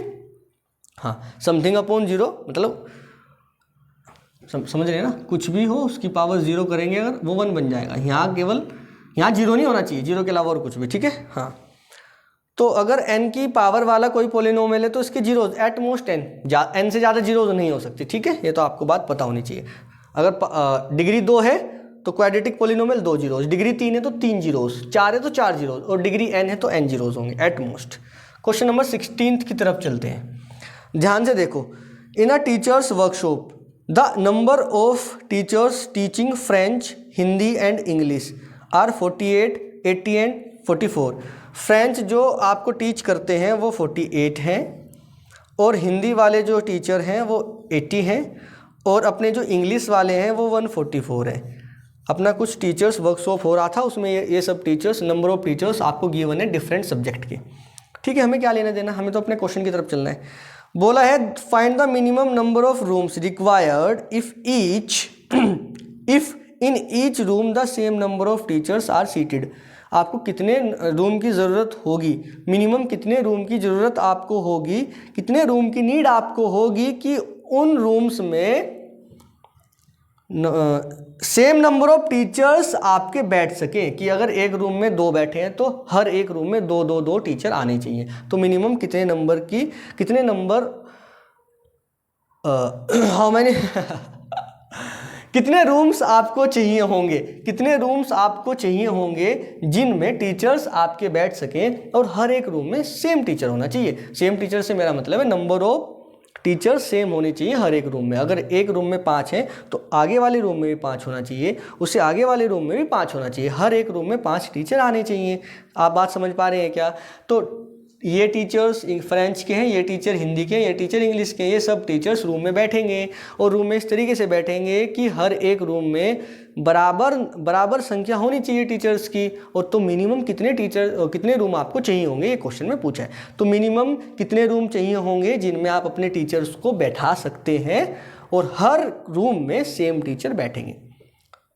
यार मैक्सिमम टीचर 144 है। इंग्लिश के मैक्सिमम टीचर है वो 144 है। जब हम बात करते हैं एलसीएम की, तो एलसीएम तीनों नंबर से डिवाइड होता है। तो तीनों नंबर से डिवाइड होने वाला नंबर हमेशा ज़्यादा ही आता है उन तीनों नंबर से।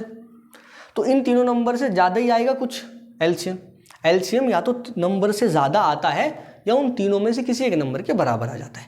एचसीएफ या तो तीनों नंबर या 2 नंबर जिनका भी निकाल रहे हैं या तो उनसे कम आता है या नंबर के बराबर आ जाता है। ये वाली बात आप समझना। तो इनका एलसीएम जो आएगा या तो इन तीनों से ज़्यादा आएगा या इन तीनों में से जो मैक्सिमम होता है उसके बराबर आता है।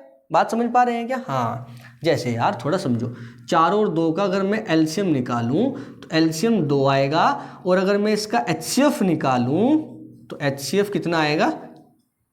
एलसीएम तो 4 आएगा और एचसीएफ कितना आएगा? 2। आप ये छोटा तो हाँ ठीक है। तो एलसीएम या तो नंबर के बराबर भी आ जाता है बड़े वाले के, या हमेशा दोनों नंबर से ज़्यादा होगा। एचसीएफ छोटे वाले नंबर के बराबर भी आ सकता है, या फिर एचसीएफ हमेशा नंबर से छोटा होगा। बात समझ पा रहे हैं? हाँ। तो यहाँ पे अब मैं समझाने की कोशिश करता हूँ क्वेश्चन को कैसे सोल्व करना है। यहाँ पे अगर हम एलसीएम निकालने की कोशिश करेंगे तो एलसीएम या तो इन 3 से ज़्यादा आएगा या इन 3 में से मैक्सिमम के बराबर आएगा। लेकिन यार क्वेश्चन का अगर मैं एलसीएम निकालने जाऊंगा तो इन तीनों से ज़्यादा कुछ आएगा। 144 या तो आ सकता है मैक्सिमम 144 है, 144 से ज़्यादा आएगा तो हमें पता लग गया। अगर मान लो 144 भी आ गया तो एलसीएम अगर इसका आंसर हुआ तो 144 होगा।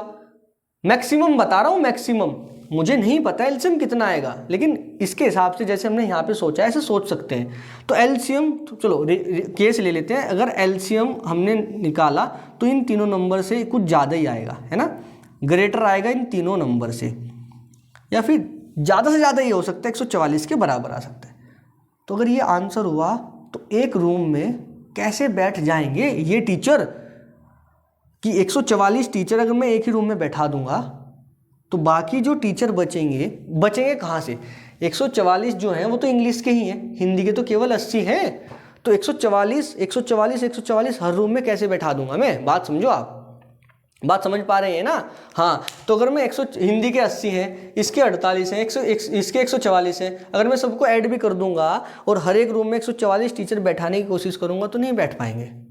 और हो सकता है एलसीएम इससे कुछ ज़्यादा आ जाए तो ज़्यादा आंसर होगा। और एक रूम में अगर मैं ज़्यादा टीचर बैठाऊंगा बराबर उतने ही टीचर हर एक रूम में कैसे बैठा पाएंगे? बात समझो आप बात समझ पा रहे हैं क्या? तो एलसीएम तो इसका नहीं निकलेगा क्या? एचसीएफ, बस एचसीएफ निकाल देना, आंसर आ जाएगा। इसका एचसीएफ ही इसका आंसर होगा। बात समझ पाए क्या आप लोग? बताओ,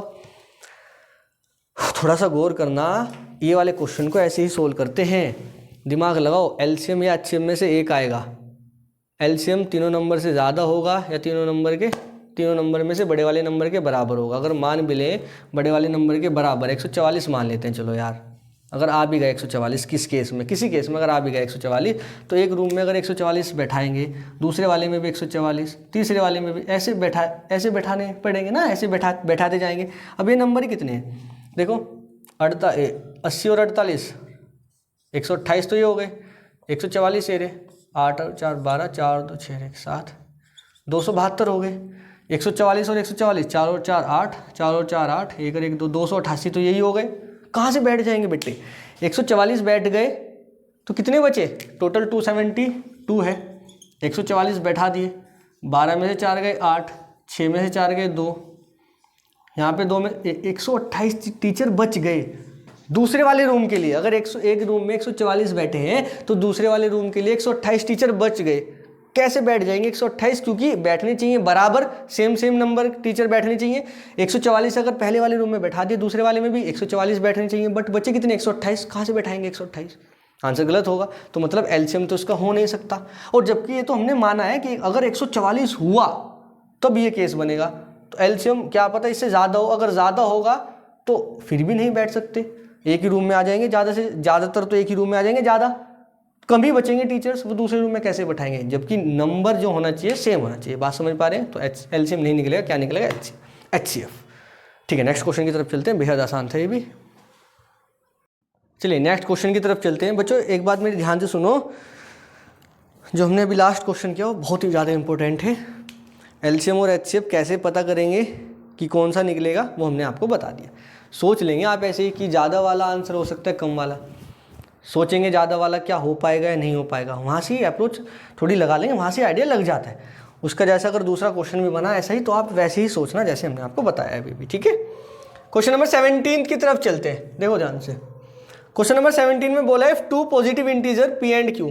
पी आपको गिवन है, बेहद आसान और इम्पोर्टेंट है, a² b की पावर 1। क्यू आपको गिवन है 20 a की पावर 3 b की पावर 2। इनका क्या निकालना है? आपको एलसीएम निकालना है। एचसीएफ भी निकालने के लिए पूछा जाता है, और एचसीएफ भी और एलसीएम दोनों। देखो इसको थोड़ा ब्रेक करो। 18 का मतलब 2 मल्टीप्लाई 3 मल्टीप्लाई 3, 3 मल्टीप्लाई 3 को लिख सकते हैं 3 की power 2 multiply a² multiply b। ठीक है, 20 का मतलब 2 पंजे 10 दूनी 20, यानी 2 की पावर 2 मल्टीप्लाई 5 मल्टीप्लाई a की पावर 3 मल्टीप्लाई b की पावर 2। अगर वो आपसे एलसीएम पूछ रहा है तो एलसीएम कैसे बताएंगे? ध्यान से देखो, पी और क्यू का दोनों बताता हूँ, एलसीएम भी और एचसीएफ भी। देखो एलसीएम के लिए जो कॉमन आता है वो तो लिखते ही हैं, और जो बच जाता है वो भी लिखना होता है। ये वाली बात हमने आपको भी बताई है। ऐसे क्वेश्चन में, ऐसे क्वेश्चन जब भी आपके पास आएंगे और एलसीएम पूछेगा तो ज़्यादा पावर वाला लिख देना, बात खत्म, और जो बचेगा साइड में वो भी लिखना होता है। तो यहाँ पे a की पावर देखो, पहले तो 2 और 2 की पावर 2 में 2 की पावर 2 लिख दो। पहले तो समझाऊंगा, दूसरे तरीके से भी समझाऊंगा। अभी सुन, पहले ये वाली बात सुनो मेरी। अगर ऐसे वाले क्वेश्चन आए तो क्या करना है एलसीएम वाले केस में? जब ऐसे वाले क्वेश्चन आते हैं एलसीएम वाले केस में, ज़्यादा पावर वाला लिख दो और जो बचा है वो भी 2 की पावर और 2 में 2 की पावर 2, 5 नहीं है, ऊपर और नीचे नहीं है। a की पावर 2 a की पावर 3 में a की पावर 3 चिपकाओ, b और b की पावर 2 में b की पावर 2 चिपकाओ। बचा क्या? 5, ऊपर नहीं था, यहाँ पे बचा 3 की पावर 2, तो 3 की पावर 2 भी लिखो और 5 भी, कोई दिक्कत है नहीं। 2 की पावर 2 का मतलब 4, 3 की पावर 2 का मतलब 9, 9 4 जा 36, 36 मल्टीप्लाई 5 180, तो 180 और a की पावर 3 और b की पावर 2, ये इसका आंसर हो गया। बात समझ पाए? मेरी बात ध्यान से समझो। और अगर एचसीएफ बोलता तो एचसीएफ के लिए कॉमन क्या है? दोनों में कम पावर वाला कॉमन लिखते, a की पावर 2 आ जाता, यहाँ पे केवल b आ जाता, यहाँ पे क्या कॉमन आता? 2 आता। समझ रहे हैं क्या? वापस समझाता हूँ, ध्यान से देखो। अगर कभी ऐसा क्वेश्चन आ जाए कि x की पावर 3 y की पावर 2, एक a नंबर दिया है, दूसरा नंबर x की पावर 5 और y की पावर 1 दिया है, पूछा है एचसीएफ बताओ, तो बेटे एचसीएफ के लिए कम पावर वाला लिखते हैं। कम पावर क्या है? यहाँ पे x में 3, ज़्यादा पावर क्या है? सॉरी, y में कम पावर क्या है? 1, बस ये आ गया। एलसीएम के लिए ज़्यादा पावर वाला लिख दो, दोनों में ज़्यादा पावर x की है 5, y में 2 है, आंसर आ गया। तो एचसीएफ के लिए कम पावर वाला लिख दो x और y में, एचसीएफ के लिए कम पावर वाला लिखो x और y में, एलसीएम के लिए ज़्यादा पावर वाला। अगर कुछ बच जाता जो कॉमन ना आता तो उसको एलसीएम में उठा के लिखते केवल। ठीक है, बात समझ पा रहे हैं क्या? एचसीएम में तो कॉमन आपको कम देखना होता है। फिर भी अगर आपके दिमाग में नहीं गई बात तो मैं समझाता हूँ। इसको देखो, जो हमने p लिखा है वो ऐसे ब्रेक किया, उसको और ब्रेक करो। 2 मल्टीप्लाई 3 की पावर 2 को ब्रेक कर सकते हैं 3 मल्टीप्लाई 3, यहाँ पे a की पावर 2 को a मल्टीप्लाई a, लो ऐसे समझ लो आप, मल्टीप्लाई बाई b। क्यों? 2 मल्टीप्लाई 2, a की पावर 3 का मतलब a मल्टीप्लाई a, b की पावर 2 का मतलब b मल्टीप्लाई b, 3 की पावर 2 का मतलब 3 मल्टीप्लाई 3, और मल्टीप्लाई 5। लो अब जो कॉमन आ रहा है वो तो HCF, कॉमन के अलावा जो बचेगा उसको भी लिखना है वो एलसीएम में। 2 कॉमन आ रहा है, ये लो, और 3 कॉमन आ रहा है, ये लो, ये वाला 3 भी कॉमन आ रहा है, ये लो, A कॉमन आ गया, ये लो, A कॉमन आ गया, ये लो, B कॉमन आ गया, ये लो। ठीक है, ये तो अपना क्या हो गया HCF। हमें क्या निकालना था LCM। अब जो बचा है उसको भी लिखो। क्या बचा है सर 5, यहाँ क्या बचा है B, और यहाँ क्या बचा है A, और यहाँ क्या बचा है सर 2। मल्टीप्लाई करो, 3 2 जा 6, 6 3 जा 18, 18 2 जा 36, 36 5 जा 180, कितना आ गया 180। 1 2 3, A की पावर 3, B और B की पावर 2। आंसर आ गया, देख वही आ रहा है। मैं भी तो वही समझा रहा हूँ। एलसीएम वाले केस में ज़्यादा पावर वाला लिख दो तो ज़्यादा पावर, देखो यहाँ से ऐसे टोटल ब्रेक करके भी कर सकते हैं, कोई दिक्कत नहीं। अगर आप कंफ्यूज हो जाओ तो ब्रेक करके करो। अगर आपको टाइम बचाना है थोड़ा सा तो एलसीएम वाले केस में ज़्यादा पावर वाले लिख दो, HCF वाले केस में कम पावर वाला। 3 और 5 में x की पावर 3 कम है, y की पावर 2 और y की पावर 1 है, y की पावर 1 कम है, तो ये तो आ गया HCF। एलसीएम वाले केस में x की पावर 5 ज़्यादा है और y में y की पावर 2 ज़्यादा है, दोनों की मल्टीप्लाई करके लिख दो, एलसीएम आ गया। ठीक है, और ऐसे ही केस यहाँ बन रहा था। थोड़ा सा ब्रेक किया, 3 की पावर 2, 2 की पावर 3 की पावर 2, और यहाँ तो 3 है नहीं तो उसको तो रहने दो अभी। 2 और 2 की पावर 2 में ज़्यादा पावर वाला लिखेंगे 2 की पावर 2, A की पावर 2 और A की पावर 3 में ज़्यादा पावर वाला लिखेंगे A की पावर 3, B और B की पावर 2 में B की पावर 2। तो ये तो जो कॉमन आ रहा है ज़्यादा पावर वाला लिखना है हमें एलसीएम वाले केस में। अब जो बचे हैं साथ में उनकी मल्टीप्लाई कर दी हमने। ठीक है, ऐसे एलसीएम निकाल सकते हैं। HCF वाले केस में केवल कॉमन लिखते हैं, और अगर यहाँ से पावर वाले की जानकारी लेनी हो कि डायरेक्ट करना है हमें तो कम पावर वाले कॉमन लिखो, वो HCF। अगर ऐसे भी नहीं समझ में आता है तो डायरेक्ट आप ऐसे कर लीजिए, हर एक को ब्रेक कर लो और जो उसमें से कॉमन है वो लिख दो। इसी के साथ एक क्वेश्चन मैं पूछ लेता हूँ। मान लो P को दे दे x की पावर 5, y की पावर 2, Q को दे दे x की पावर 3, y की पावर 1, तो HCF कैसे लिखोगे सर? कम पावर वाला, 3 और 5 में 3, y 1 और y 2, सर y 1। ठीक है, और एलसीएम अगर पूछे वो तो 5, y में ज़्यादा पावर 2। ठीक है, डायरेक्ट ऐसे लिख देंगे। और ऐसे नहीं समझ में आता है तो फिर वही x को 5 बार मल्टीप्लाई करके y को 2 बार मल्टीप्लाई करके लिखो, नीचे x को 3 बार मल्टीप्लाई करके y को 1 बार लिखो। कॉमन देखो क्या आ रहा है, वो तो हो जाएगा HCF। कॉमन के अलावा जो बचेगा उसकी मल्टीप्लाई कर देना, वो एलसीएम। ठीक है, ये वाला जो हमने कम और ज़्यादा पावर बनाया है यहाँ से ही आया है और कहीं से नहीं आया। डायरेक्ट अगर करना चाहते हैं HCF के लिए कम पावर, एलसीएम के लिए ज़्यादा पावर। ज़्यादा पावर के अलावा अगर और कुछ बच जाता है तो उसकी मल्टीप्लाई कर देना। तो यहाँ जैसे था हमने पहले ज़्यादा पावर वाला लिखा, उसके बाद जो बचा उसकी मल्टीप्लाई कर दिया, आंसर आ गया। समझ गए? बेहद आसान है। नेक्स्ट क्वेश्चन की तरफ चलते हैं, इसको रफ करते हैं। और क्वेश्चन नंबर 18 बेहद आसान है, आप खुद कर सकते हैं, ध्यान से देखो। बोला है गिवन HCF दे रखा है आपको, 2 नंबर है आपके पास 2520, 6600, इनका HCF है 40 और एलसीएम इन्हीं नंबर का 2520 6600 का एलसीएम है 252 मल्टीप्लाई के।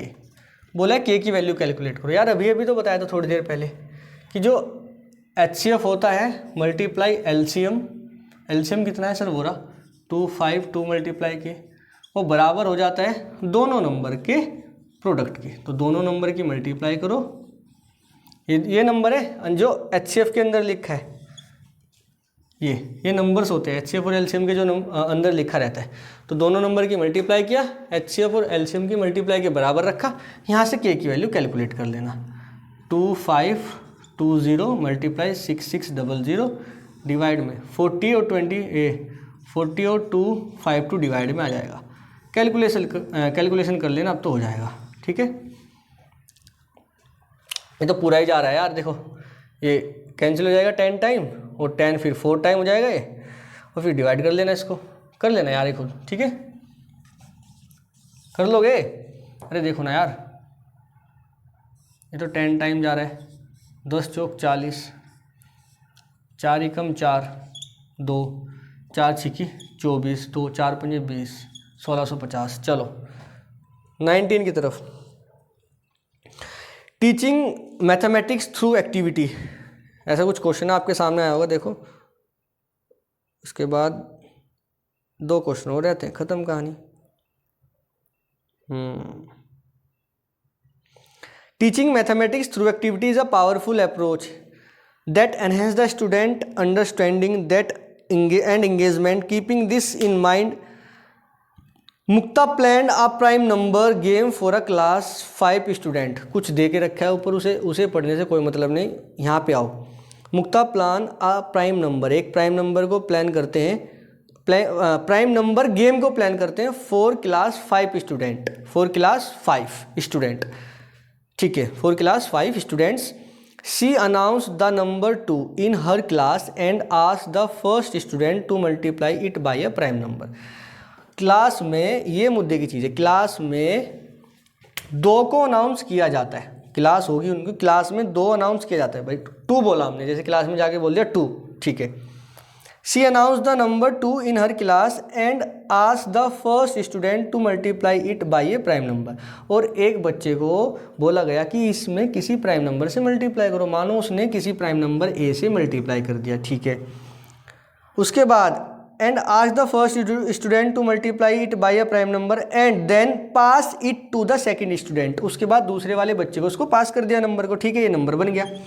कुछ नहीं, जैसे मैं हूँ, मान लो कोई प्राइम नंबर का गेम सोचा और मैं क्लास में गया, क्लास में जाते ही हमने बोला एक नंबर 2 और एक बच्चे को बोला इसमें किसी प्राइम नंबर से मल्टीप्लाई करो, उसने a से मल्टीप्लाई किया, ये वाला नंबर किसी दूसरे बच्चे को पास किया, ठीक है। The second student also multiply it by a prime number, दूसरे वाले बच्चे ने भी इसमें एक प्राइम नंबर से मल्टीप्लाई कर दिया, ठीक है sir. In this way by multiplying a prime number, इस तरीके से चलता गया चलता गया चलता गया, प्राइम नंबर से मल्टीप्लाई होती गई और लास्ट में जाके ये नंबर 173250 बन गया। हाँ, बड़े कमाल की बात है। और उसके बाद कुछ क्वेश्चन पूछे गए, वो क्वेश्चंस क्या हैं आपके सामने देखो। यार एक बात बताओ, क्वेश्चन समझ में आया ना तुम्हारी? क्लास में गए, क्लास में जाके कुछ नंबर बोला 2, उसके बाद बच्चे को पास करते चले गए और हर एक बच्चे ने प्राइम नंबर से मल्टीप्लाई किया, ऐसे ही ऐसे करते करते करते बाद तक जाते जाते लास्ट में जिस बच्चे के पास गया है ना, ऐसे ही बोला है ना, and the third student in this way by multiplying a prime number the last student got, last वाले बच्चे को ये वाला नंबर मिला, बस कहानी खत्म हो गई। आगे तो कुछ है ही नहीं ना, लास्ट वाले बच्चे को ये वाला नंबर मिल गया, उसने ये बोला, ठीक है। अब आपसे कुछ क्वेश्चन पूछे गए। क्वेश्चन ये है कि what is the least prime number use by the student, list छोटे से छोटा प्राइम नंबर बताओ जो बच्चों ने यूज़ किया।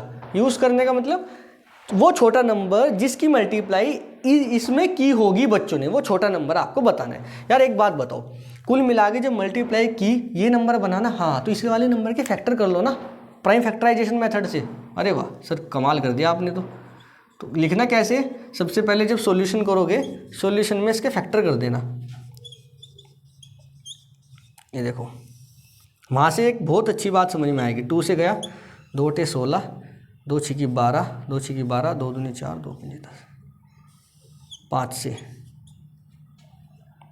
5 एकम 5, 2 टे 16, 2 छिकी 12, 2 5 एकम 5, 3, 5 सते 35, 5 तिया 15, 1, 5 दूनी 10, पंजे पंजे 25, फिर 5 से 5 तिया 15, 2, 5 चौक 20, सॉरी 5 तिया 15, 2, 5 चौक 20, 3, 5 छंग 30, पंजे पंजे 25, फिर 5 से 5 छंग 30, 4, 5 45, 5 तिया 15, 3 से 3 2 जा 6, 3 3 जा 9, 3 1 जा 3, 6 किससे जाएगा ये, 3 से 3 सते 21, 3 सते 21, फिर 7 से 11 बार और फिर 11 से। दिखाई दे रहा है क्या? हाँ, वेरी गुड। अब ध्यान से देखो, इस वाले नंबर को लिख सकते हैं 73250 को। बहुत अच्छा क्वेश्चन है भाई ये। 2 मल्टीप्लाई 5, एक और 5 है, मल्टीप्लाई 3, उसके बाद मल्टीप्लाई 7, मल्टीप्लाई 11, ये हो गया। अब पूछा है how many student are in the class, class में कितने sorry what is the least prime number use by the student, छोटे से छोटा नंबर जो बच्चों ने यूज़ किया। भाई 2 तो टीचर ने दिया था, उसके बाद बच्चों ने प्राइम नंबर से मल्टीप्लाई की, ये सारे प्राइम नंबर जिनसे मल्टीप्लाई होकर ये बना होगा। हाँ कमाल हो गया ना। छोटे से छोटा प्राइम नंबर बनाओ, बताओ जो बच्चे ने यूज़ किया होगा। 2 तो टीचर वाला है, छोटा प्राइम नंबर तो 3 दिखाई दे रहा है मुझे, इन सब में तो 3 दिखाई दे रहा है जो बच्चों ने यूज़ किया है। हाँ तो फर्स्ट वाले का आंसर कितना हो गया 3, बी की तरफ चलो। बेहद आसान है यार क्वेश्चन ये वाला। How many student are there in the class, class में कितने बच्चे हैं। यार 2 वाला नंबर तो बच्चों ने अनाउंस किया, ये सारे नंबर अलग अलग बच्चे ने मल्टीप्लाई की थी। पहले वाले बच्चे ने इससे मल्टीप्लाई करी, दूसरे वाले बच्चे ने इससे की, तीसरे वाले ने इसने, चौथे वाले बच्चे ने इससे। तो टोटल कितने बच्चे हो गए 1 2 3 4 5 6 7। चलो बी का और वाला, what is the highest prime number use by the student, highest prime number है 11। चलो सी पार्ट की तरफ चलो। Which prime number has been used maximum time, सबसे ज़्यादा बार क्या यूज़ किया है 5, 3 टाइम्स यूज़ किया हुआ है 5, तो 5 आ गया, सॉरी 3 टाइम 5 यूज़ हुआ है, 5 आ गया। उसके बाद पूछा है कुछ नहीं, बस सी पार्ट तक बस हो गया, ख़त्म कहानी, आसान था वो। चलो नेक्स्ट क्वेश्चन की तरफ चलते हैं। क्वेश्चन नंबर 20, देखो ध्यान से, बड़ा ही अच्छा क्वेश्चन है भाई। बोला the LCM of 2 prime number p and q is 2 2 1 और p ग्रेटर देन q से है, p q से बड़ा है, दोनों के दोनों प्राइम नंबर हैं। और बच्चों आपको पता होना चाहिए प्राइम नंबर का जो HCF होता है वो तो 1 होता है। हाँ कैसे, सोचो ना यार, एक 15 लेते हैं प्राइम नंबर, अरे 15 कहाँ से हो गया सर प्राइम, एक 13 लेते हैं प्राइम नंबर, वो होता है जिसके केवल 2 फैक्टर होते हैं, एक तो वो खुद और एक 1, और एक 17 ले लेते हैं। दोनों का HCF बताओ, दोनों किससे डिवाइड हो रहे हैं, केवल 1 से, तो दोनों का HCF क्या हो गया 1। सारे के सारे ऐसे ही 2 नंबर ले लो, कोई से भी प्राइम, कोई से भी उठा लो 2 नंबर, तो उनका HCF हमेशा ही कितना होता है सर, हमेशा ही उनका HCF होता है 1। ठीक है, तो ये वाले क्वेश्चन को सोल्व करते हैं। तो हेयर HCF तो इन दोनों का होगा 1, रीज़न लिखेंगे क्योंकि P एंड Q ये दोनों क्या है, ये दोनों प्राइम है। ठीक है, ऐसे लिख देना। आगे बढ़ो, एलसीएम कितना गिवन है सर, एलसीएम P और Q का क्वेश्चन में गिवन है 2 2 1। हमने एक बात आपको वैल्यू किसकी निकालनी है 3P माइनस Q की, उससे पहले हमने एक बात आपको बताई थी, एलसीएम मल्टीप्लाई HCF, एलसीएम कितना है 2 2 1 मल्टीप्लाई HCF कितना है ये 1, बराबर किसके आएगा, दोनों नंबर की मल्टीप्लाई के। बिल्कुल आसान है, 2 2 1 मल्टीप्लाई 1, तो 2 2 1 ही आएगा is equal to P multiply Q। समझ गए, हाँ, यानी दोनों नंबर की मल्टीप्लाई करके 221 बना होगा। ऐसा हमने अभी किया था, जब 2 नंबर की मल्टीप्लाई करके 44 आ रहा था, हमने फैक्टर निकाले थे, फिर कितने आए थे 44 मल्टीप्लाई 1, 2 मल्टीप्लाई 22, 4 मल्टीप्लाई 11। तो यहाँ से भी तो निकाल सकते हैं, 2 से 21 के फैक्टर करो, 2 से 21 के फैक्टर जब आप करोगे तो वही ये आएंगे 13 और 17। हमने साइड में देखो ध्यान से, 17 3 51, 5 17 एकम 17 और 5 22। ठीक है, देखो ये रे, तो 2 2 1 के जब फैक्टर करोगे बच्चों 13 और 17 ही आते हैं, तो वो नंबर हमने लिखे थे पहले से ही। ठीक है, देखो ध्यान से, तो P एंड Q की मल्टीप्लाई करके 221 आ रहा है, तो यहाँ से हम ये निकाल सकते हैं कि सर एक की वैल्यू 17 होगी, एक की वैल्यू 13। P बड़ा गिवन है क्वेश्चन में Q से, तो P की वैल्यू ज़्यादा होगी 17, तो यहाँ से P की वैल्यू 17 आ जाएगी एंड Q की वैल्यू 13, क्योंकि 2 नंबर की मल्टीप्लाई करके 221 बना है, तो इसमें से एक नंबर 17 रहा होगा, एक नंबर 13, बड़े वाला नंबर 17 क्योंकि P की वैल्यू बड़ी गिवन है, छोटे वाला नंबर 13। कोई दिक्कत नहीं, कोई भी दिक्कत नहीं है। तो P is equal to 17 and Q is equal to कितना आ गया बच्चों 13 आ गया। बस उसके बाद उसने क्या बोला, उसके बाद बोले वैल्यू कैलकुलेट करो किसकी 3P माइनस Q की, 3P minus Q, 3 multiply P की वैल्यू 17 माइनस Q की वैल्यू 13, 17 3 51 माइनस 13, 51 में से 10 गए 41, 41 में से 1 गया 40 में से 2 गए 38 आपका आंसर। ठीक है,